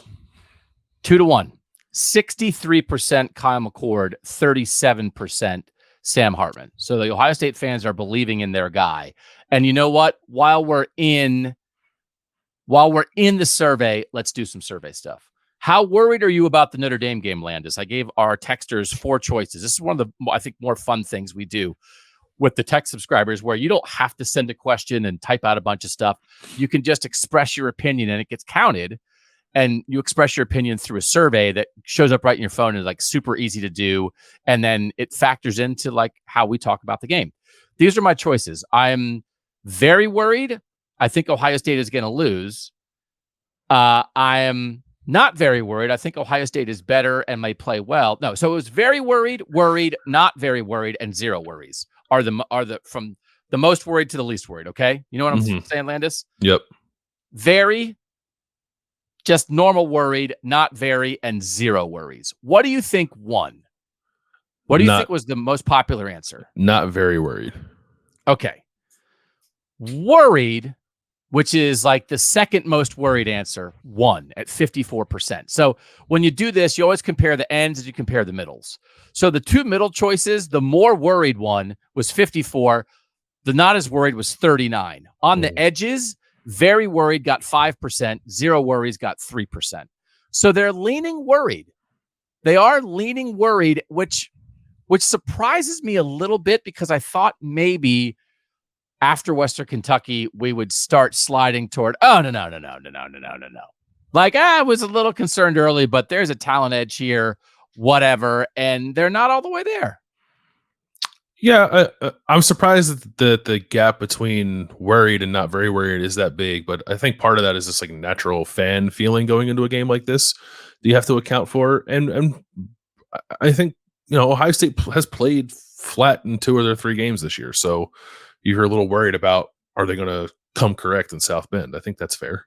What is your confidence level that Ohio State will win? Scale of 1 to 10. 10 is high, 1 is low. 7.06. So 7 always wins everything. Mm-hmm. Very few 10s, very few 9s. Most of the votes are 8, 7, and 6, but there are some down in the 5 and the 4. I guess 7 seems about right, but I guess it's good. Is it good when Ohio State fans are at least cautious and not just like, oh, we got this for sure? I think Notre Dame is good enough for Ohio State fans to be cautious, but given the way Ohio State played last week, I don't know that I think they should be worried. Yeah, that's probably the right way to say it. I think a 7. Yeah, 7's right. I think I'd be like between a 6 and a 7.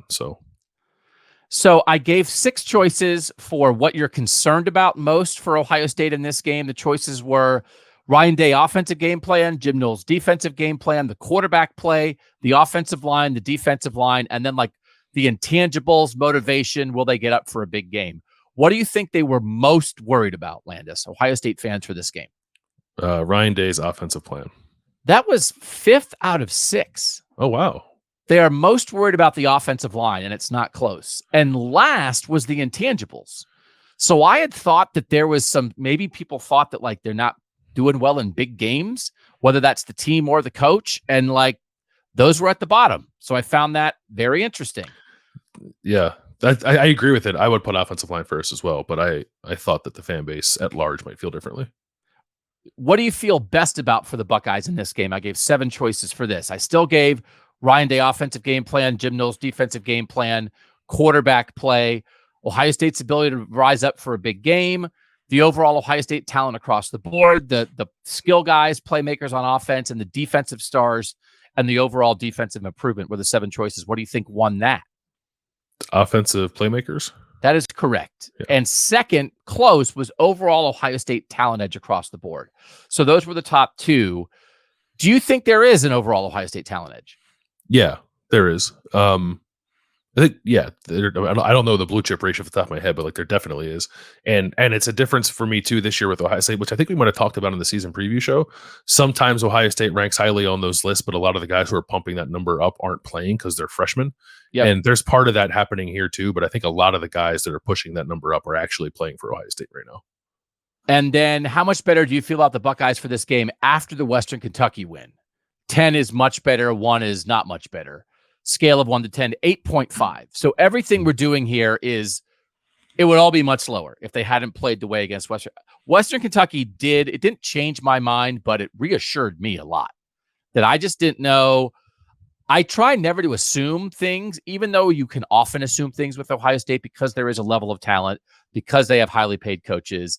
There's just inherent things in this program after 2 decades that it's like, well, I mean, it's eventually going to happen. But I still try not to do that. I still kind of want to see it. So I think we saw it against Western Kentucky. So I feel different about this game than I did after week 2. Yeah, so do I. I think I mentioned on the post-game show, like if someone would have asked me, like, hey, what do you think about Ohio State Notre Dame prior to seeing the way that Ohio State played against Western Kentucky, I would have said, like, I think you got to pick Notre Dame. And then I saw Ohio State look like Ohio State, and I no longer think that. I don't know who I'm going to pick at this point, but it's a conversation in my head now based off what we saw last week. Okay, question about quarterback efficiency that Brian Vick asked. He wanted the sort of the refresher on the explosive and efficiency metrics. So I did grab some more. And when it comes to adjusted completion percentage among the Power 5 quarterbacks, Sam Hartman ranks 13th. Kyle McCord ranks 32nd. So a little more efficient for Sam Hartman.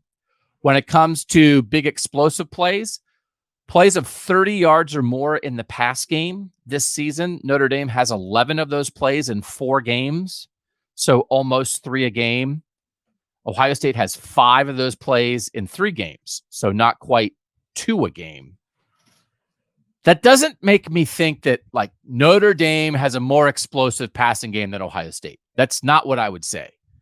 Ohio State does have the more explosive passing game, but Ohio State has to utilize it. So do you think we will see more big time pass plays from Ohio State? And what do you think when you hear those numbers so far?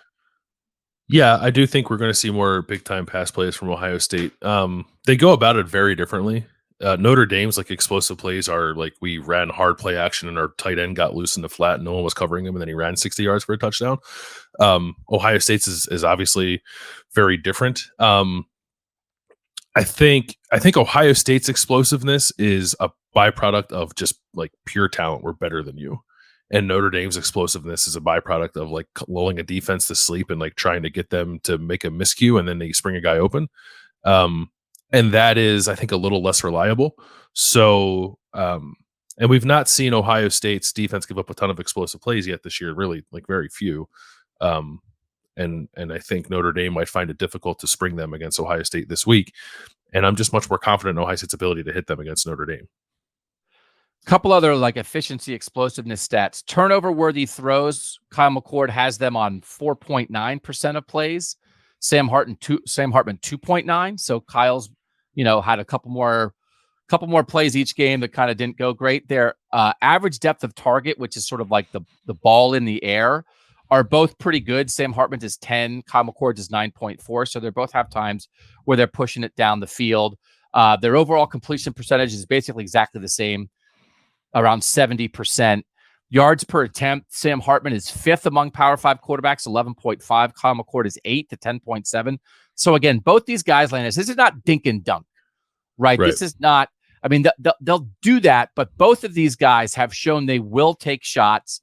They will make some big time throws. I think Hartman's done it more, but I think we could see an expansion of McCord doing that this week. So I would say overall, if you got lost in the stats, so far, Sam Hartman's been more explosive this season, sort of because of when they take shots, and Kyle McCord was just kind of trying to win the job. Mm-hmm. I don't know that I think in this game, it might be pretty equal in the number of shots they take, the number of shots they complete. As you said, they'll do it in different ways. And then I do think Sam Hartman has been a little more efficient, and that may stay. So I think in quarterback play, I think the explosiveness maybe even in this game, and the efficiency maybe an edge to Hartman. Yep. Can I, while we're talking some stats, can I throw out some like more just general offensive comparisons that I think could be important in this game? So these are from maybe you were going to do this, but these are the FEI offensive ratings. And can I ask a question? Because somebody asked this question about FEI. Mm-hmm. So like Football Outsiders, that whole website went away, and that was where they had a lot of stuff. So Brian Fremeau is why it's FEI. It's the Fremeau Efficiency Index. Yep. And there are some times when people cite SP Plus from ESPN, from Bill Connolly. He's been doing it forever. And then there's an F Plus rating, which is basically Connolly plus Fremeau. It's SP Plus FEI. SP Plus very clearly takes into account recruiting rankings, stuff that happened last year, especially early in the year. Those rankings lean on the past, and they admit that. I don't think the FEI ratings do. No, I think those are purely like game data driven. Like not for this year, just what's happened. I tried to look it up. That was my impression. So anyway, I like FEI in general, but I especially like it early in the year because I think it's more about what has actually happened, and it doesn't fold in. Are there 5-star recruits who are doing it? So go ahead with the FEI. So overall offensive drive efficiency, Notre Dame is 7th. Ohio State is 10th. Points per drive, Notre Dame is 8th. Ohio State is 10th. Available yards, which is like the percentage of yards you could gain, like how much of them do you actually get? Ohio State's 9th. Notre Dame is 27th. Touchdown rate, how many of your possessions end with touchdowns? Ohio State took a big jump last week. They're now 9th in the country. Notre Dame is 6th. First down rate, I think, is interesting. Ohio State is 23rd, right? They haven't been very good all year, but they turned it up a little bit last week. Notre Dame is 72nd. That's success on first down. How many of your drives gain a first down? Got it. Yeah. So Notre Dame is 72nd. And like there is like Ohio State is 8th in the country at 72%, and Notre Dame is 17th in the country at 64%. So it's not a tremendous gap between the two because it's still early on in the season. I'm sorry, I read those wrong. 67% for Notre Dame and 77% for Ohio State. Still, that's not a tremendously wide gap. But Notre Dame, I think, I wanted to read those numbers because I think it's a point worth making.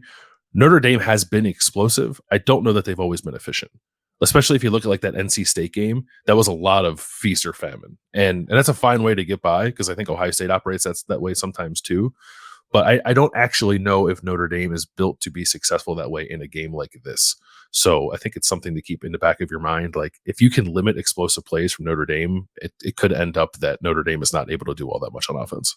And they didn't pull away late until late in the NC State game, and they came out after that weather delay and popped an 80-yard touchdown run on a great design, but it wasn't March. Mm-hmm. So, but I do think like a lot of like Ohio State's efficiency stuff got really raised up against Western Kentucky. So even if Notre Dame hasn't been incredibly efficient all year in 4 games, I think they were still ahead of Ohio State in some efficiency metrics before the Western Kentucky game.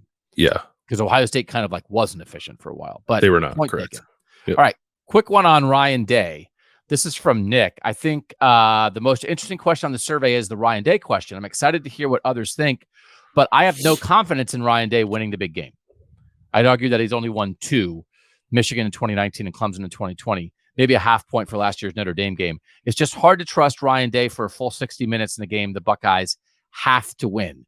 So I did do that for the tech subscribers. I like to ask kind of like the same exact question about different topics and see how they compare. Confidence level Ohio State will win was 7.06. What is your confidence level in Ryan Day for this game was 7.27. And it's kind of a different question, Landis, but I thought maybe Ryan Day they'd have much less confidence in Ryan Day than they have in the overall team. But they actually have a little more confidence in Ryan Day than they have in the team winning the game. This is not the place to have a in-depth Ryan Day big game discussion.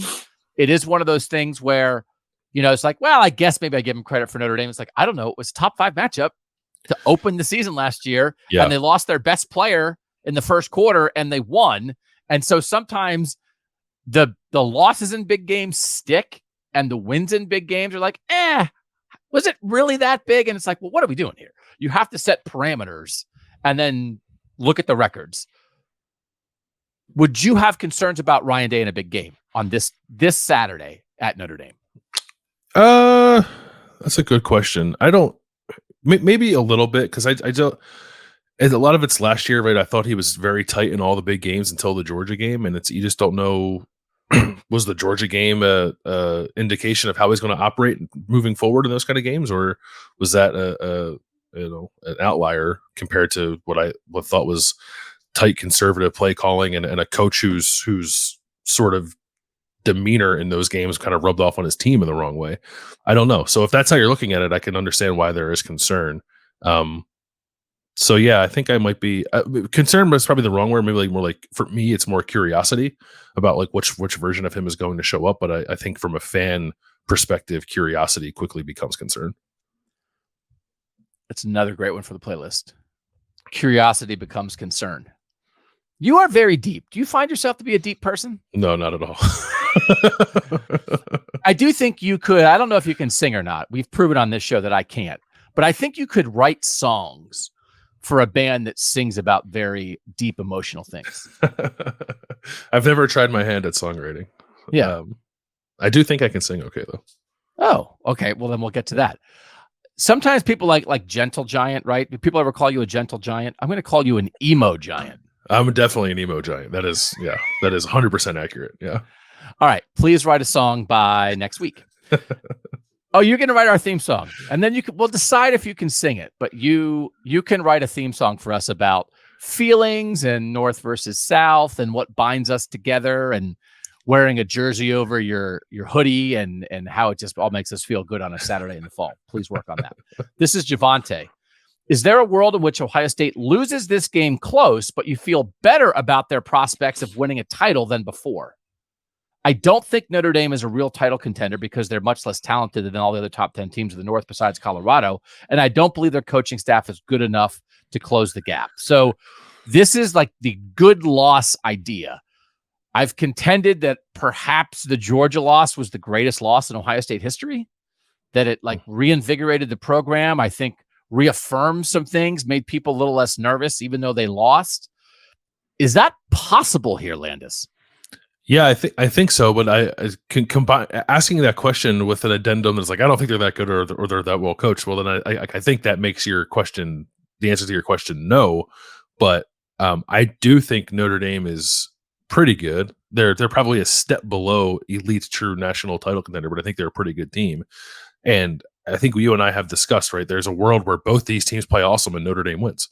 So I think that is something you could look at as a quote unquote good loss that makes you feel better about Ohio State's season long prospects. I think it's a pretty narrow window, though. I think the way you feel good about a loss is if a team does something particular to you that most other opponents aren't going to be able to do.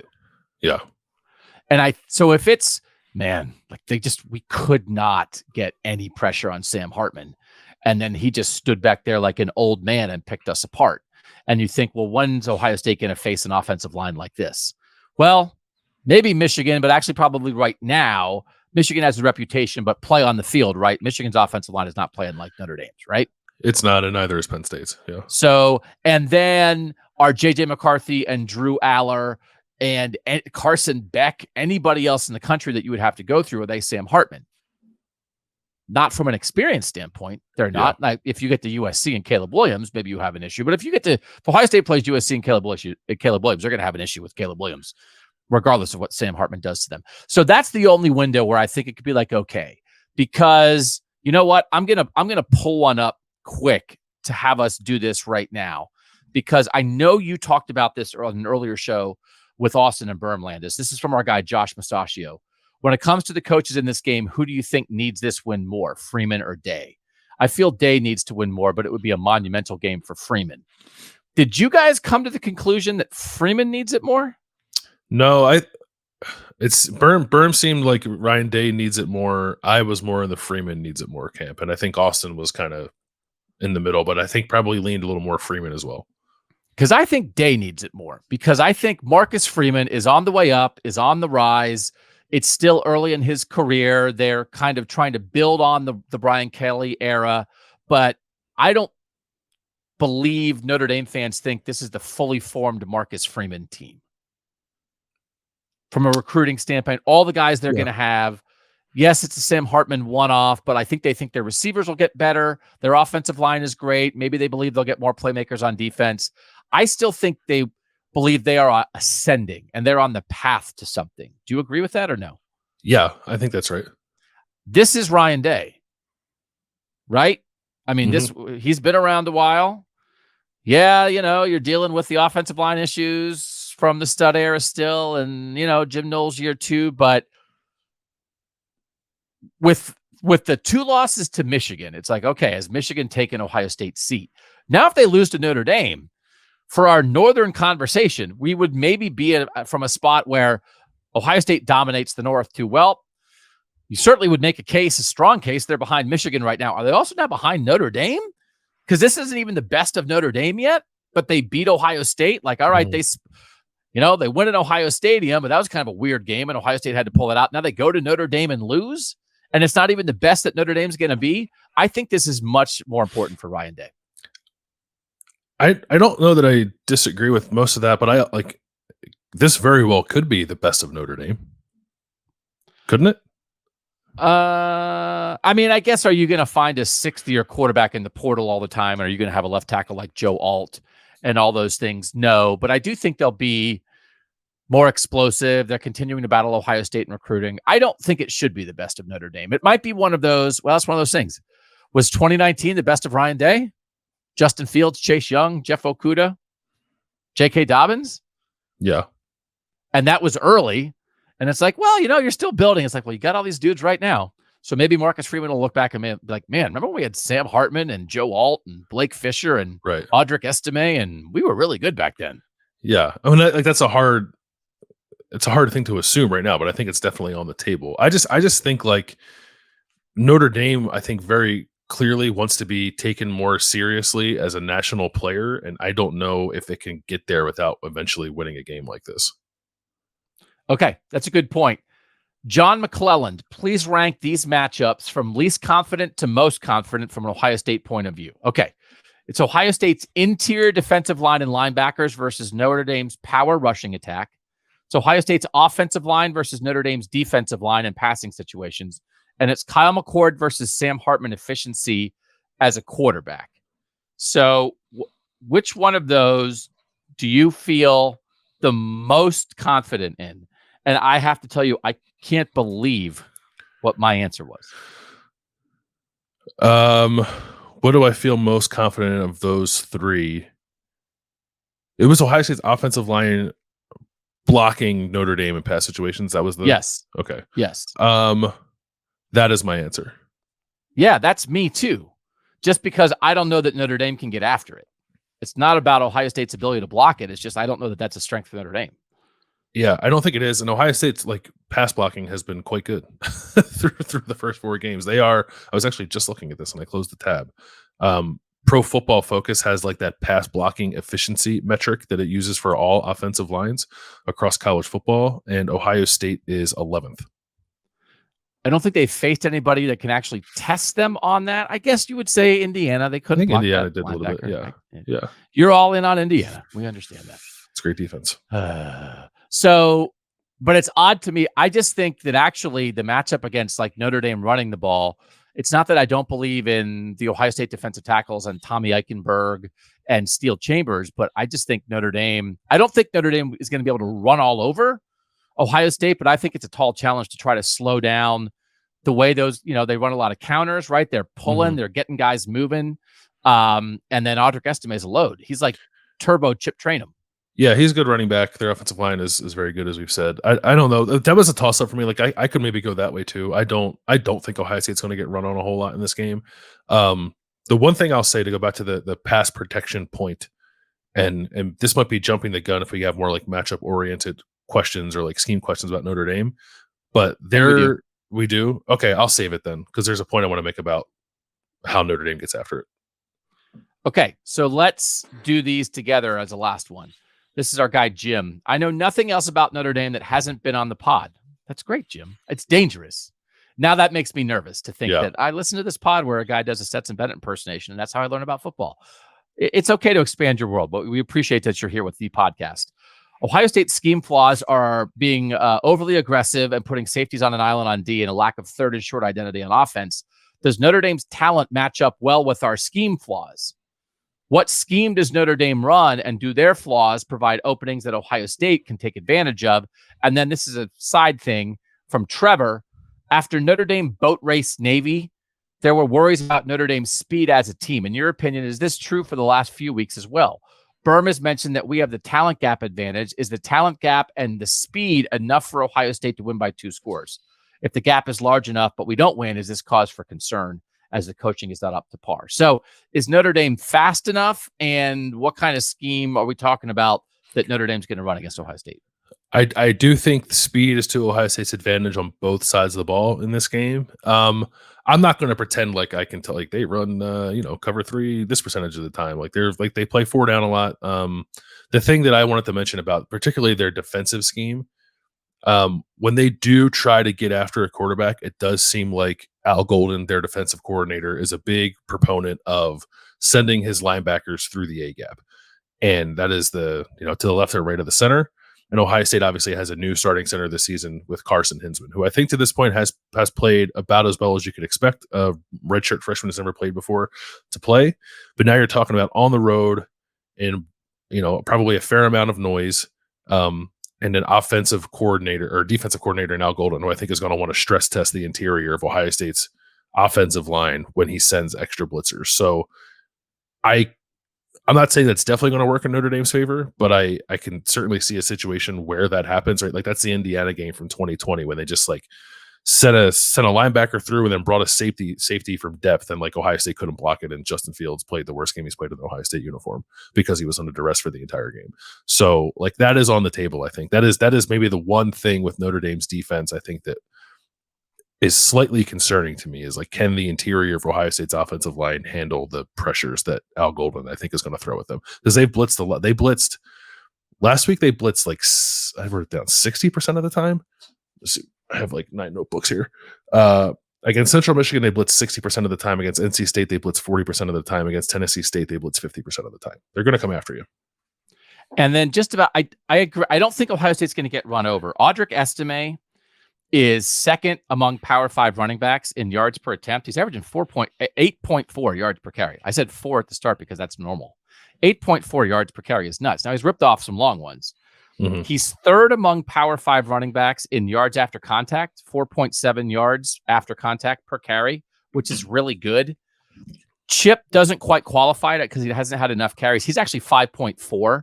He's ahead of Audric Estime, but again, like Estime carries more of the load. They play multiple running backs as well, but he's clearly number one. Just as a point, actually, I'll save it. It's Trayvon Henderson point that we want to make later in the podcast because we do now want to go fast. Ryan Day talked about tempo. We're going to go tempo. We have some questions left. We're giving like 30-second answers on them, though. Okay. Still football. We'll do that next on Kings of Columbus.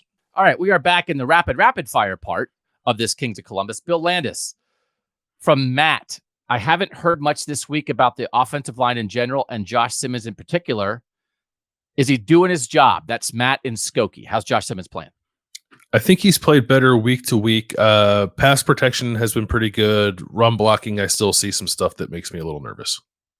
All right. When was the last non-conference game like this? This is Scott. When was the last time Ohio State played in a non-conference road game in the North as big as this trip to South Bend? And we definitely are starting to get questions like people, getting the gist of we want to talk about Northern football at times, and I appreciate that. They should have done this in 2020. The Oregon trip was on the schedule and it got whacked by COVID. So that would have been an equivalent of this, right? That would have been pretty cool. Everybody was looking forward to that. I remember covering the game at Washington, which was a cool game in 2007. That was Jake Locker, I think, at quarterback for Washington, but it wasn't like quite this level of game. Ohio State won that one 33-14. And then I do think you might, in terms of the North, you're probably back into the 90s then, in terms of games really like this. In 1994, they went to Washington. Ohio State was ranked 18th. Washington was 25th. Ohio State lost that game. In 86, they went to Washington. In week 2, Ohio State was 10th. Washington was 17th. Washington won 40-7. That wasn't great for Ohio State. In 1988, they went to Pitt. Ohio State was number 18 and lost 42-10 at Pitt. And in 1998, they went to West Virginia and lost 34-17. So, like, hearing all those, Landis, I like those trips like that, at Pitt, at West Virginia, at Oregon. But probably the answer is there hasn't been quite a non-conference road game in the North like this for Ohio State since they went to Notre Dame in 96. Because how can anyone match up to Notre Dame? Yeah, I'm looking now at the last time Ohio State and Penn State played before Penn State joined the Big Ten. Yeah. 1976, number 2 Ohio State traveled to number 7 Penn State. Ooh, that was probably a slobber knocker. It was like 12-7, I think I just saw the score was. I like it. Okay, so yeah, this is the kind of thing that doesn't happen all that much, so enjoy it while it is happening. Lucas. Love to have Lucas on the text. He was part of it before with me, and now he's back. Is Tommy Eichenberg the ultimate X factor in this game, stopping Audric Estime getting home when blitzing Hartman? I am looking forward to some Estime Eichenberg collisions in the hole. No, yeah, I am too. I think those could be pretty entertaining. Tommy's very important. I think, as we've stated earlier, I think Michael Hall is more of the X factor in this game, but obviously you want your linebackers playing sound against a team that's going to run as much and try to play action. This is Charles, who's an Ohio guy now raising his family in Birmingham, Alabama. He loves living there. The football culture is fun. Everywhere you go, the chance is that someone will talk to you about football. But I'm a Buckeye, and living here has had this burnishing effect on my identity. I am the Ohio guy, and I will die the Ohio guy. I effing hate the SEC. No. Anyway, here's my question. Are the Buckeyes setting up a personnel package that looks really heavy but can actually still be deployed in spread? He's talking about 2 running backs, 2 tight ends, but then you have that personnel and then you line up G. Scott and Cade Stover outside and put Travion in space. What do you think of like a 22 package that looks heavy but then is still spreading people out? Yeah, I could see it. They've done, and it was mostly last week I took notice of it. They did a few plays where G. Scott was out wide, and Cade Stover was in tight to the formation, but then he did people were like freaking out at the Miami Dolphins using Tyreek Hill on like this fast like exit motion. I think they were calling it, where like right before the snap, he sprints out of the formation. It's not quite the same thing when you do it with Cade Stover, but they were doing it with Cade Stover on a few screen plays. There's a difference between Cade Stover and Tyreek Hill. There's a slight difference. But anyway, so like they use G as a blocker who's already out wide. They run Cade out there who's running out there to be a blocker for a potential screen. I can definitely see a scenario where they bluff that screen and either G or K just takes off up the field and he's like wide open for a long play. Oh, I want that to happen now because I want it to be the play of the week. You've been doing plays of the week for our tech subscribers where you're breaking down little things on video. You like doing that? I love doing that. I think I got to figure it out, and the feedback has been good. So yeah, it's fun. I'm going to keep doing more of it. All right. 614-662-4509. That's one of the things you get as a tech subscriber. All right. This is embarrassing. It's embarrassing for me, not for Carl, because I caused this, I think. I feel that Ohio State has struggled on grass since going back to turf at the shoe. The fact that Notre Dame now has turf makes me less worried about the game. I may be wrong, but what are your thoughts on Meyer and Day and those Buckeyes on grass versus turf? I can think of a couple big game losses on grass. So it's really not Carl's fault because I read the question wrong, and I did some amazing research about Ohio State's struggles on grass, and they are real. Their points per game, their losses on grass. Now, they don't play on grass a ton in the regular season, and they happen to play some good defenses on the road that play on grass, right? Iowa, Penn State, but they've also had some games like at Purdue, at Michigan State that have not been great offensively. Because I was like, oh, yeah, Notre Dame's on grass. I looked at the field. I stood next to the field. I took a picture of it. They switched to turf in 2014. I will blow your mind with grass stats. Put that in the playlist. Blow your mind with grass stats. Should I give them to you or no? Or are they irrelevant? I did so much work. I mean, they're not relevant to this game, I guess. But if you want to, since you did the work, sure. Okay, here's the bottom line. Since Ryan Day became the offensive coordinator, Ohio State scores at least 30 points when they play on turf 90% of the time, and they score at least 30 points when they play on grass 44% of the time. That's the main thing. There's so much more work. All of it irrelevant. From 2014, Ohio State played a heck of a game on grass at Michigan State, so they can play well on grass too. They can. That was the greatest game. JT Barrett was in the zone on that night. I'll never forget it. Yeah. Matt, how soon into the game do we think we'll see a replay of Joey Bosa getting ejected for targeting in the 2016 Fiesta Bowl? Will they show it? I don't know that they'll show it. I don't think we'll see one.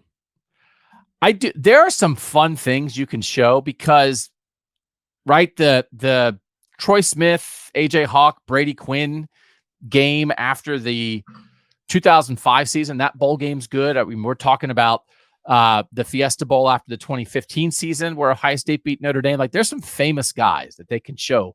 Ted Ginn Jr., I think, had 167 receiving yards against Notre Dame in that bowl game. So, the Eddie George picture against Notre Dame, there have been some big-time Ohio State dudes that have played against Notre Dame that if they just want to get people jacked up, there's going to be certainly a lot of opportunities for that. Yeah, there will be. Maybe they will show it. I don't know. And a still photo, I don't know how it comes across. I think we're unlikely to see it. Unless they showed it last year and I'm forgetting.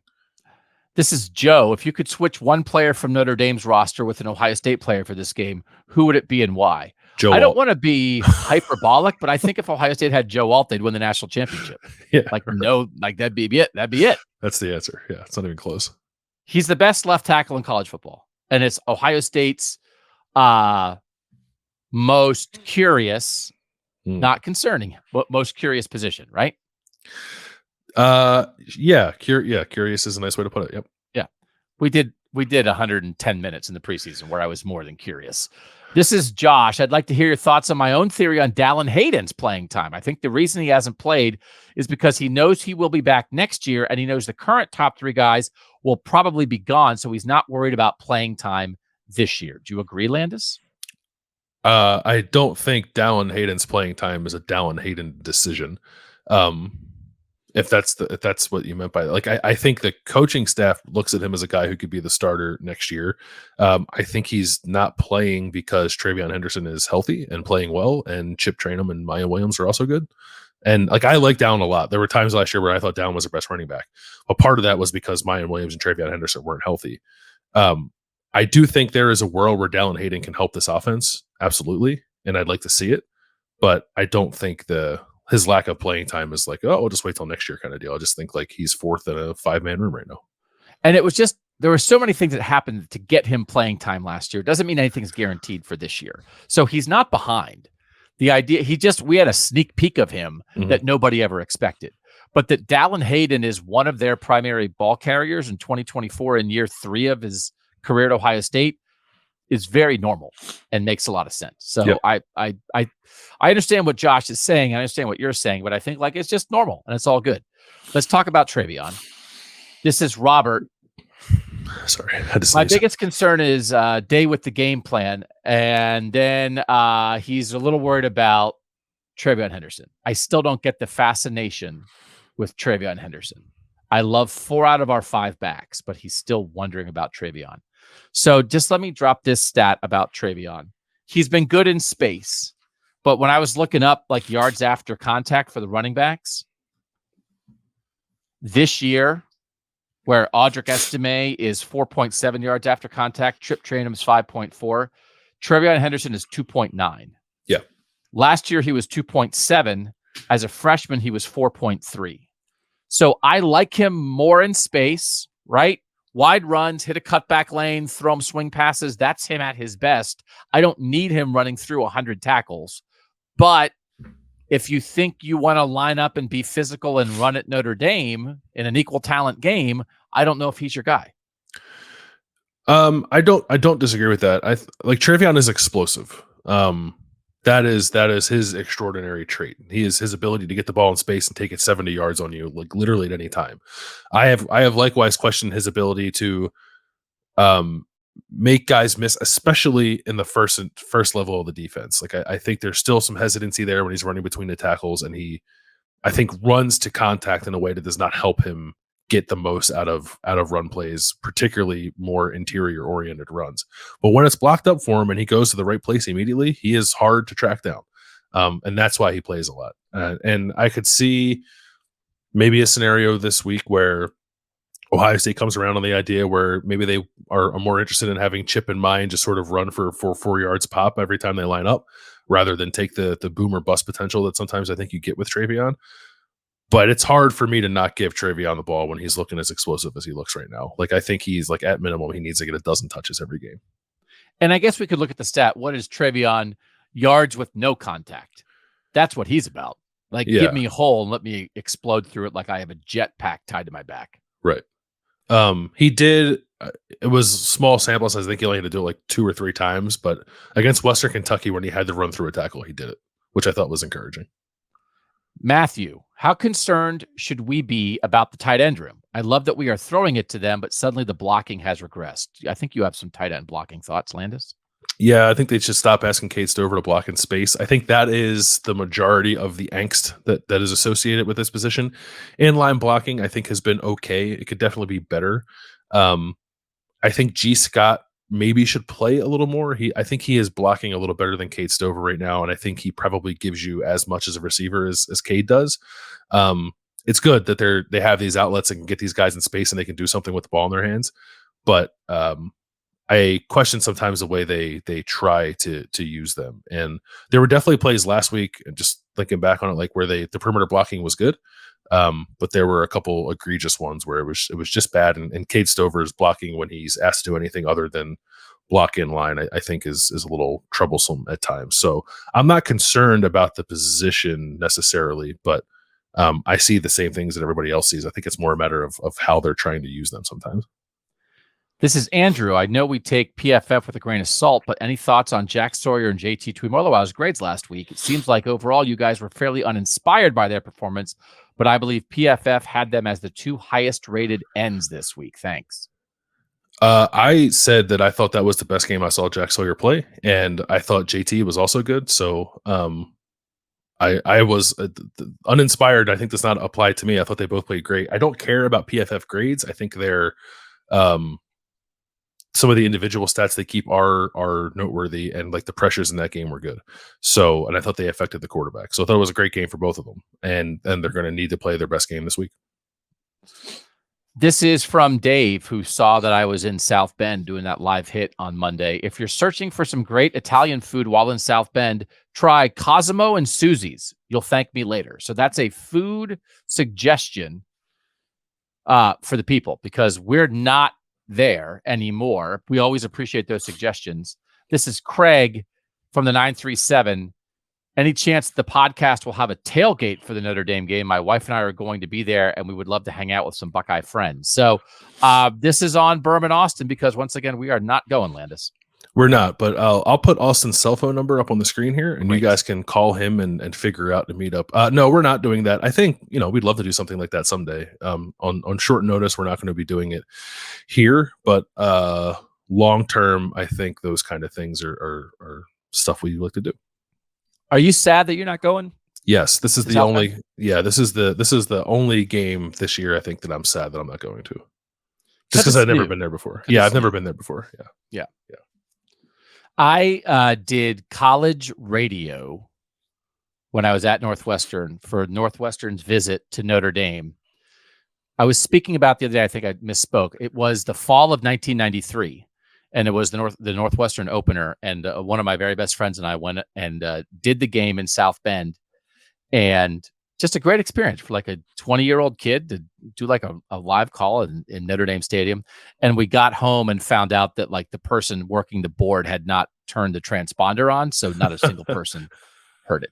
So we just did it for ourselves, which maybe is better. Was it at least recorded somewhere? Like, does it exist, or like no? You were just talking into the void. It exists only in my mind. Wow. This is Andrew. A comment on the last game. The smile on Devin Brown's face when he threw that touchdown pass was more than reassuring that he won't transfer out before he gets his shot. This is a constant conversation, I think, in any quarterback battle. I don't like talking about transfers because these are individual kids and these are their lives. But I think in a quarterback battle, we understand the realities, and it's more, I'm okay with it. What are your thoughts on that generally with Devin? I thought it was cool to see Devin be, very happy about the way that play played out, and then also for like him and Kyle to celebrate it on the sideline. I thought was nice to see. I don't know that I read into it any more than that. He'll have a decision to make after this year, especially if Kyle McCord decides he wants to come back. I know that Devin has said he wants to be here for the long haul, and it's like not a situation where like I'm going to hold that against him if he decides he wants to do something else. These are complicated matters. So we'll see. I could see it going either way, I guess. I'm not particularly concerned about it. But it's something to keep in the back of your mind, I suppose. So like Kyle McCord's path was very normal. Sit for 2 years, play in year 3. If Kyle McCord has a great year and goes pro, and then Devin Brown would be on that path, sit for 2 years and play in year 3, that's very normal. Mm-hmm. Sit for 3 years and play in year 4 is tough. Yes. Especially now, because when he gets into a game, I think Ryan Day is going to let him do some stuff, and like there will be enough there for teams to be like, oh, that looks interesting, and like he'll have options, I think. It's just hard, especially for a guy who was highly recruited and has skills. That's just a hard reality to think. It's not the plan for me to be a starter for 3 years. So I think everybody understands that. Yep. All right, last couple before we get to Whatcha. This is Chris. Why is it that we are always the team that has to prove we deserve to be here? Not to Vegas and the betting lines, but to everybody else. The media and Notre Dame fans all but have this game wrapped up for the Irish. Is it because everyone that isn't an Ohio State fan just wants us to lose? Am I on Twitter too much? This program gets no respect outside of the beat, it feels like. So I think Joel Klatt kind of went off this week about like lack of respect for Ohio State. I didn't see everything. I do know that I think Joel was making a point. If Ohio State was tied at 10 going into the fourth quarter against Wyoming, people would freak out, which he's referencing what Texas was. And all I would say is like, I was freaking out about Texas. So right. I think sometimes, how do we say this? I think my general view is the standard at Ohio State is super high. The standard at Ohio State, I think nationally, is as high as any, is higher than any program except Alabama and Georgia right now. So they have the highest level of standard, And as much as they've been a tier 1 program, they don't have as many national titles as Alabama and Georgia. The Alabama length of run under Saban and Georgia the last 2 years. So they are at the highest standard and they don't hit it as much as the other teams at their standard. And so then it can feel like nobody respects Ohio State, but the respect is actually applying the same standard to Ohio State that gets applied to Georgia and Alabama. The standard at Texas right now isn't anywhere close to the standard at Ohio State. So people watch Texas play Wyoming 10-10 entering the fourth, and they're like, I freaked out. Yeah. I thought it was a sign of something not good. But I think it's that. I actually think the lack of respect comes from the respect, if that makes any sense. Yeah, I think it does. I think that the same thing is probably true about Michigan, right? I don't think people hold Michigan in that same regard either. So when Michigan is messing around with BG, you don't hear a lot of like, oh, what's wrong with Michigan going on in the national media. Because they like figured it out in the end, the win is comfortable. But like the second Ohio State looks vulnerable, everyone talks about it. Yes. So it is an odd burden. It remains the fact that Ohio State is a unique lens in which to view college football because they are a northern team with southern standards. And they're the only one, which is why they're super interesting to talk about. But if you feel that as an Ohio State fan, understand that it comes from a baseline of respect, but it's hard to be Bama. Last one. This is Alex. And again, if you are leaning into the northern aspect of this, thank you so much. This Wednesday show is Kings of Columbus. It really focuses on Ohio State. The Monday show that Landis and I do is Kings of the North. It focuses on the broader context of the 28 Northern college football teams that we talk about. But Alex is asking, what would an Ohio State win on Saturday need to look like in order for the Buckeyes to be the number 1 team in the North next week? Washington is currently in that spot. Michigan is second. I believe we had Ohio State 5th this week, Landis. I think it just needs to look like a win. Like if they win, they should be number 1 in the North? I think so. Who would have a more impressive win than that?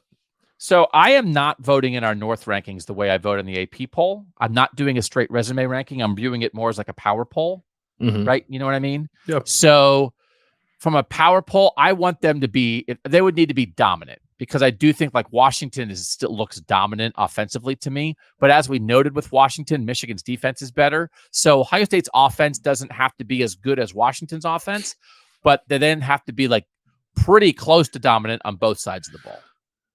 But I certainly will entertain it if they win. I will entertain it, but I won't guarantee it. I mean, I guess if they win like 10-7, that's a different conversation. But if they win and look like Ohio State, I think they're number 1 in the North. All right. You'll have to come back next Monday and check it out. For now, that's the football discussion. When we come back, we'll rip off what you're watching, what you're eating, what you're thinking on Kings of Columbus. All right, Landis, that's a lot of football talk. You tired? You feeling it? It's been a minute since I have been part of a classic 2-hour pod. So yeah, it is classic, right? It's classic. Yeah, it's not long and boring, right? It's just classic.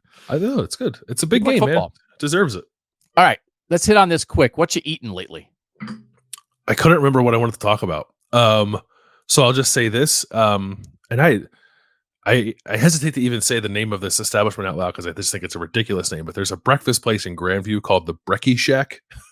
That is like, I guess, like an Australian themed thing. I have no idea. The menu seems pretty quintessential American breakfast fare. But anyway, I had their food for the first time. I got a cinnamon roll there, and I think they are now number 1 on my Columbus cinnamon roll rankings. Oh man, that will be an off-season show for sure. Yeah, and then we can do it live. There are other people on the cinnamon roll rankings, though. It's not a list of 1. It is not a list of 1.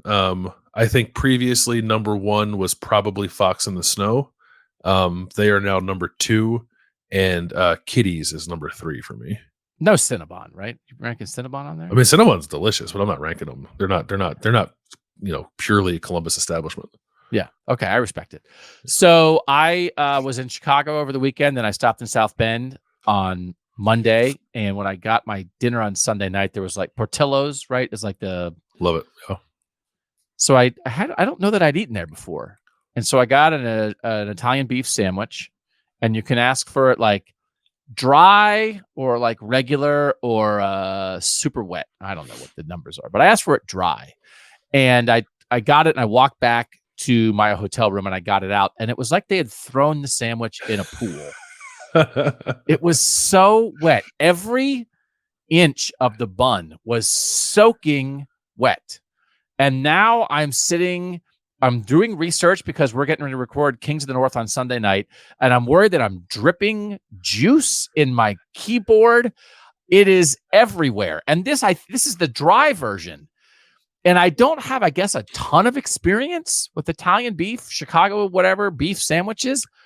Why are the buns so wet?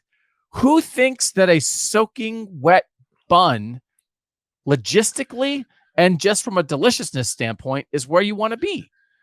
I mean, I'm a fan of the Chicago beef sandwich. I prefer mine to be a little on the soggier side. You got to eat it faster, I think, so like it doesn't totally fall apart on you.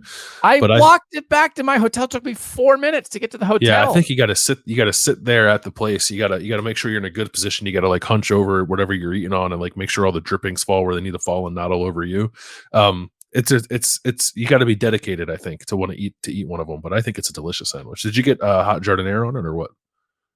I got some hot. Yeah, I got some hot on there. Yeah. But let me ask, if someone says to you, "How is your food?" and you say, "Oh, it's soggy," is that a compliment? Like, are there a lot of people like, "What do you? I want something soggy tonight." No, probably not not generally, but I think that is part of the charm of the Chicago beef sandwich. Part of the charm. Yeah. I don't know, man. There is I love bread. I had to throw away like 2/3 of the bun because it was soaking wet. There's a place in Chicago that I've gone to the last 2 times I've been there with once with Austin and Burma, once with Austin. It's called Buona Beef, which is a great name. But they have I think they're called Buona Beef balls, and they're like like the rice balls you can get. That's like arancini, is that what it's called? They have like a version of that, but inside is beef and jardiniere, and it is fantastic. And they serve it with a little side of marinara to dip it in. They're so good. And they don't wrap it in soggy bread. It's not soggy. No. Oh, it's like a crispy outside, and then crispy. Yeah, that's a good word to associate with food. Yeah, instead of soggy. Better than soggy. Yeah. All right, what are you watching? I started so my favorite television show of all time is Justified, and I'm not saying it's the best show of all time. It's just my personal favorite. And they had a one-off, I guess, a spin-off series that was on Hulu/FX earlier this year that has been completed for a long time, but I wanted to wait to watch it until the episodes were available, and then when I felt like I had time to actually get into it. So it's called Justified City Primeval. It takes some of the characters, mainly the main guy, Raylan Givens, out of Kentucky, where the main season of Justified took place, and puts him in Detroit, which is where Elmore Leonard, who like wrote the books and created the character of Raylan Givens, like is from, and set a lot of his stuff. And it's very good. I watched 3 episodes of it last night, actually, and I'm enjoying it so far. It's if you were a fan of Justified and you were missing it, and mostly just wanted to like see Raylan Givens back in your life again, I think it delivers. I find Timothy Oliphant charming. So do I. I have not ever gotten into Justified. Do I have to punch through a wall a little bit? I think I watched the first 10 minutes of the pilot.